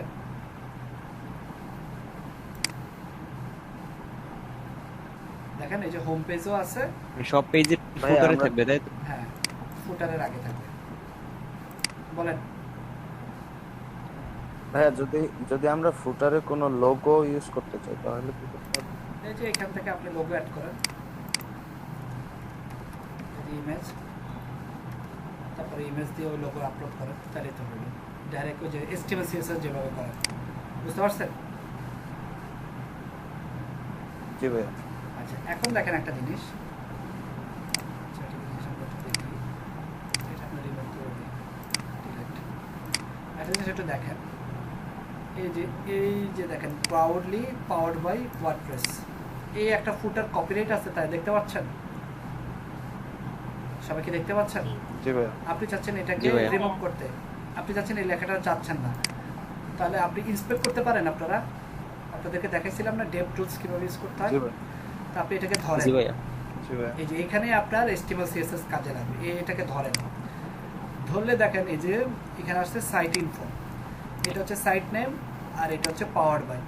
আপনি চাচ্ছেন এই লেখাটা চাচ্ছেন না, তাহলে আপনি এটা আসেন, এসে এটাকে আপনি কি করে দিতে পারেন, ডিসপ্লে নান, চলে গেছে না? নন। জি ভাইয়া। এটাকে এবার কপি করেন। এখন কি রিলোড দিলে এটা থাকবে? জি না ভাই। রিলোড জি ভাইয়া থাকবে। হ্যাঁ চলে আমি চলে কোডটা তো কপি করছি, ভাইয়া। কিন্তু কোডটা তো কোথাও যে আমাকে বসাতে হবে, তাই না? আমরা বসাতে হবে। জি ভাইয়া। এটা কিভাবে করবেন? এটা দুইভাবে করা যায়, যে থিম এডিটর, এখানে যাওয়া যায়। এটা কিন্তু খুব রিস্কি একটা জায়গা। থিম এডিটর আসবেন, এখানে এসে লিখবেন আই আন্ডারস্ট্যান্ড। এখানে আসলে দেখবেন এই যে থিমের স্টাইল শিট, যে আপনি এখন বর্তমানে যে থিম ইউজ করতেছেন তার স্টাইল শিটটা হচ্ছে এখানে। এখানে এসে আপনাকে কি করতে হবে, এই যে এখানে এসে আপনাকে লিখতে হবে কাস্টম সিএসএস, কমেন্ট করা, কমেন্ট শেষ। এখানে এসে করবেন, করে আপলোড করবেন, করার পরে এখানে রিলোড দিবেন। এখনো আছে, এখন চলে গেছে। এটা ওই অনেক সময় এটা এই কাজ করলে আপনার হচ্ছে ক্যাশে থেকে থাকে, তখন হচ্ছে কন্ট্রোল F5 দিলে ক্যাশ ক্লিয়ার হয়ে তারপর রিলোড নেয়। বুঝতে পেরেছেন?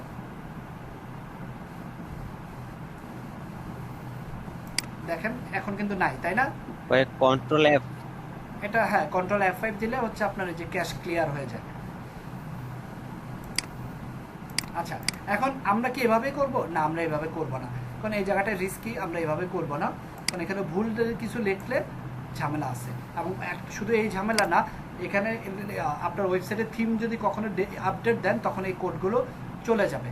সো ইটস তাহলে বেটার সলিউশন কি? বেটার দুইটা সলিউশন, একটা হচ্ছে চাইল্ড থিম আর একটা হচ্ছে কাস্টমাইজ। আমরা কাস্টমাইজটা ইউজ করব, চাইল্ড থিমটা আমি আপনাদেরকে পরে দেখাবো। সো কাস্টমাইজে আসলাম, এখান থেকে আসার পরে এডিশনাল সিএসএস, এখান থেকে এই জায়গায় আমরা কোডটা ইনজেক্ট করে দেব। করার পরে এবার আমরা এখানে রিলোড দিই, দেখেন সেম কাজ করতেছে। ক্লিয়ার? তাহলে আমরা কোথায় ইউজ করব? আমাদের এডিশনাল সিএসএস গুলো কাস্টমাইজ অপশনে গিয়ে, কাস্টমসে ভাইয়া। ঠিক আছে? Customize additional. আমরা এই জি। থিম এডিটর ইউজ করব না। ওকে, সবাইকে ক্লিয়ার জি নাকি ভাইয়া। ক্লিয়ার জি না? ভাইয়া। ক্লিয়ার ভাইয়া।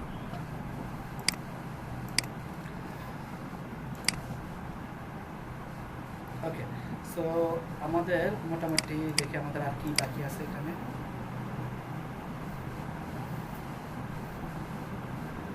এটা সবই দেখা শেষ। আচ্ছা, রেসপন্সিভ যে হয় এটা কেন হয় একটু দেখাই আপনাদের। এই যে মিডিয়াতে আসেন, দেখেন আমার এই ওয়েবসাইটটা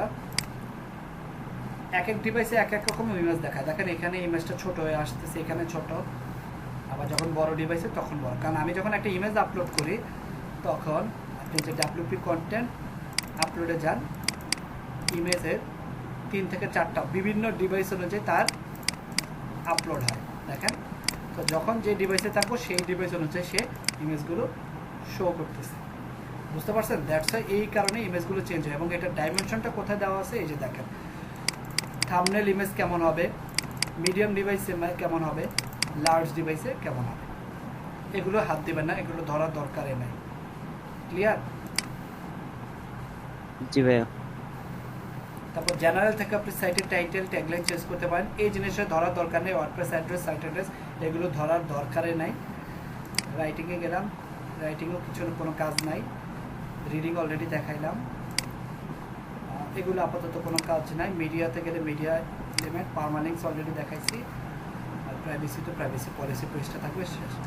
তো এই ছিল টোটাল আপনার ওয়ার্ডপ্রেসের ড্যাশবোর্ড। সবাইকে ক্লিয়ার ওয়ার্ডপ্রেস ড্যাশবোর্ডটা সম্পর্কে? জি ভাই। জি ভাইয়া মোটামুটি ক্লিয়ার। মোটামুটি ক্লিয়ার হলে আরেকবার ভিডিওটা দেখবেন, আই হোপ ক্লিয়ার হয়ে যাবেন। আপনাদের দায়িত্ব হচ্ছে আপনারা নেক্সট ক্লাসে একটা ওয়েবসাইট বানাবেন, ব্লগিং ওয়েবসাইট। সেটা যে কোনো রিলেটেড হতে পারে, ফুড রিলেটেড হতে পারে, ট্রাভেল রিলেটেড হতে পারে, দেন হচ্ছে ফটোগ্রাফি রিলেটেড হতে পারে, দেন হচ্ছে ভাইয়া ভয়েস আসতেছে না তো, ভাইয়া কথা পুরো কেটে গেছে। সব কেটে পুরোটাই গেছে কেটে গেছে। আচ্ছা, ক্লাস ঠিক মতো সব কিছু আছে, ওইখানে কিন্তু কোনো ইন্টারাপশন নেই, এটা মাথায় যেন থাকে। জি ভাইয়া। ঠিক আছে, কারণ আপনারা তো এক্সকিউজ অনেক দেন। আচ্ছা, এখন আমি যেটা বলতে চাচ্ছি সেটা হচ্ছে আপনারা বিভিন্ন থিম ইউজ করেন। আপনি এখানে অনেক ফ্রি থিম পাবেন। হ্যাঁ, যে কোনো একটা ফ্রি থিম নামান, আপনি মনে করেন যে রিলেটেড আপনি থিম ওয়েবসাইট বানাতে চাচ্ছেন, লাইক হচ্ছে fashion related, writing related, photography related, তারপর মিউজিক রিলেটেড, যেটা হচ্ছে আমি যদি এটা দেখাই,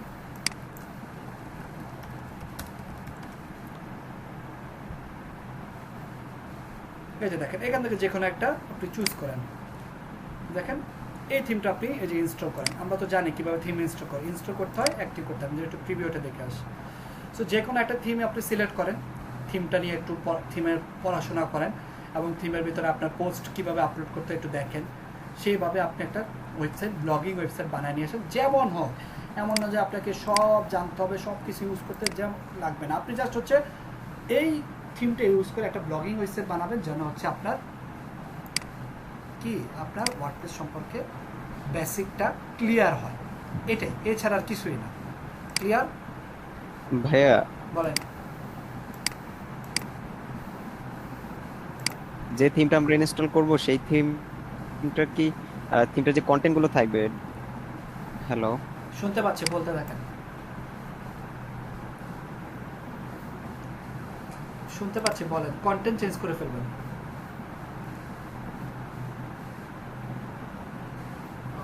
আমার কথা ভাইয়া সাউন্ড নেই আমি আপনাকে তো। শুনতে পাচ্ছি, আপনি বলেন।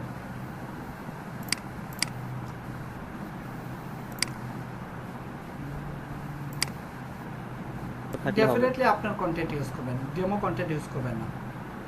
জি ভাইয়া বললাম যে আমরা যে ডিফল্ট যে কন্টেন্ট গুলো থাকবে সেগুলো কি রাখবো নাকি আমরা নতুন কন্টেন্ট দিব? আমি বলেছি আপনার কন্টেন্ট ইউজ করবেন, অন্য কন্টেন্ট ইউজ করার দরকার নেই। আচ্ছা আমি আরেকবার রিলোড দিচ্ছি, হ্যাঁ কথা শোনা যেতে যাচ্ছে না, আমি আরেকবার আপনাদের অ্যাসাইনমেন্টটা কি ক্লিয়ার? জাস্ট হচ্ছে যে কোনো একটা ফ্রি থিম ইনস্টল করে ওটাকে কাস্টমাইজ করবেন, আপনি আপনার কন্টেন্ট ইউজ করবেন, পোস্ট বানাবেন, দ্যাটস ইট। এইটুকুই, এছাড়া কিছুই না। ক্লিয়ার? জি ভাইয়া ক্লিয়ার ভাইয়া। এখন যেহেতু ভাইয়া হ্যাঁ বলেন। আমরা যেহেতু এটা লোকাল হোস্টে করব, তো আমরা এটা অ্যাসাইনমেন্টটা জমা দেবো কিভাবে? এটাই বলতেছিলাম, সাবমিট করব? যেহেতু আপনারা লোকাল হোস্টে করবেন, আপনারা অ্যাসাইনমেন্ট জমা দিতে পারবেন না, মানে হচ্ছে আপনার লিঙ্কটা আমাকে দিতে পারবেন না, লিঙ্ক দিলেও আমি দেখতে পারবো না। সো আপনারা একটা কাজ করেন, শুধুমাত্র আজকের অ্যাসাইনমেন্টটা আমি এভাবে অ্যাপ্রুভাল নিচ্ছি, সেটা হচ্ছে আপনারা আপনাদের গ্রুপে গিয়ে হচ্ছে স্ক্রিনশট দেবেন, হ্যাঁ 3-4টা স্ক্রিনশট, লাইক হচ্ছে আমি এই ওয়েবসাইটটা বানাইছি। সো আমি অনেক সময় থাকে এরকম, এই যে ফুল পেজ স্ক্রিন ক্যাপচার, হ্যাঁ ভাই এটা কি মেসেঞ্জার গ্রুপে দিব নাকি ফেসবুক গ্রুপে? ফেসবুক গ্রুপে, ডেফিনেটলি ফেসবুক গ্রুপে। মেসেঞ্জার গ্রুপ হচ্ছে আপনাদের জন্য, মেসেঞ্জার গ্রুপ আমার জি জন্য। ভাই, জি ভাই ঠিক আছে। ওকে,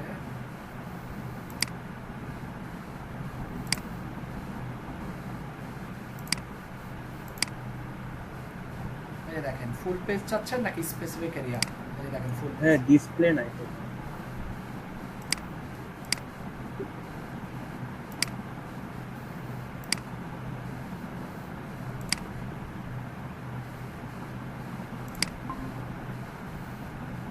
আচ্ছা আজকে জন্য এক্সট্রিমলি সরি, আজকে অনেক টেকনিক। আচ্ছা আমাকে শুনতে পাচ্ছেন? একটু আগে স্ক্রিন শেয়ার হয় না, আবার শুনতে পাচ্ছিলাম। আচ্ছা আমি রিলোড দিয়েছিলাম, আবার অনেক টেকনিক্যাল প্রবলেম। সামনে আবার এই সিজনটা বৃষ্টিরও সিজন। আচ্ছা যেটা বলতেছিলাম, আপনার হচ্ছে এই যে দেখেন ফুল পেজ স্ক্রিন ক্যাপচার নিতে পারবেন, লাইক হচ্ছে আপনি এটার ফুল পেজ নেবেন, হ্যাঁ এই যে ফুল পেজ দেখেন,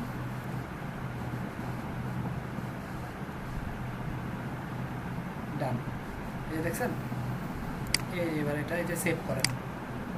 এভাবে হচ্ছে 2-3টা স্ক্রিনশট নেবেন, যদি 2-3টা পেজ হয়, নিয়ে যে এখানে পোস্ট করে দেবেন, ঠিক আছে? ক্লিয়ার?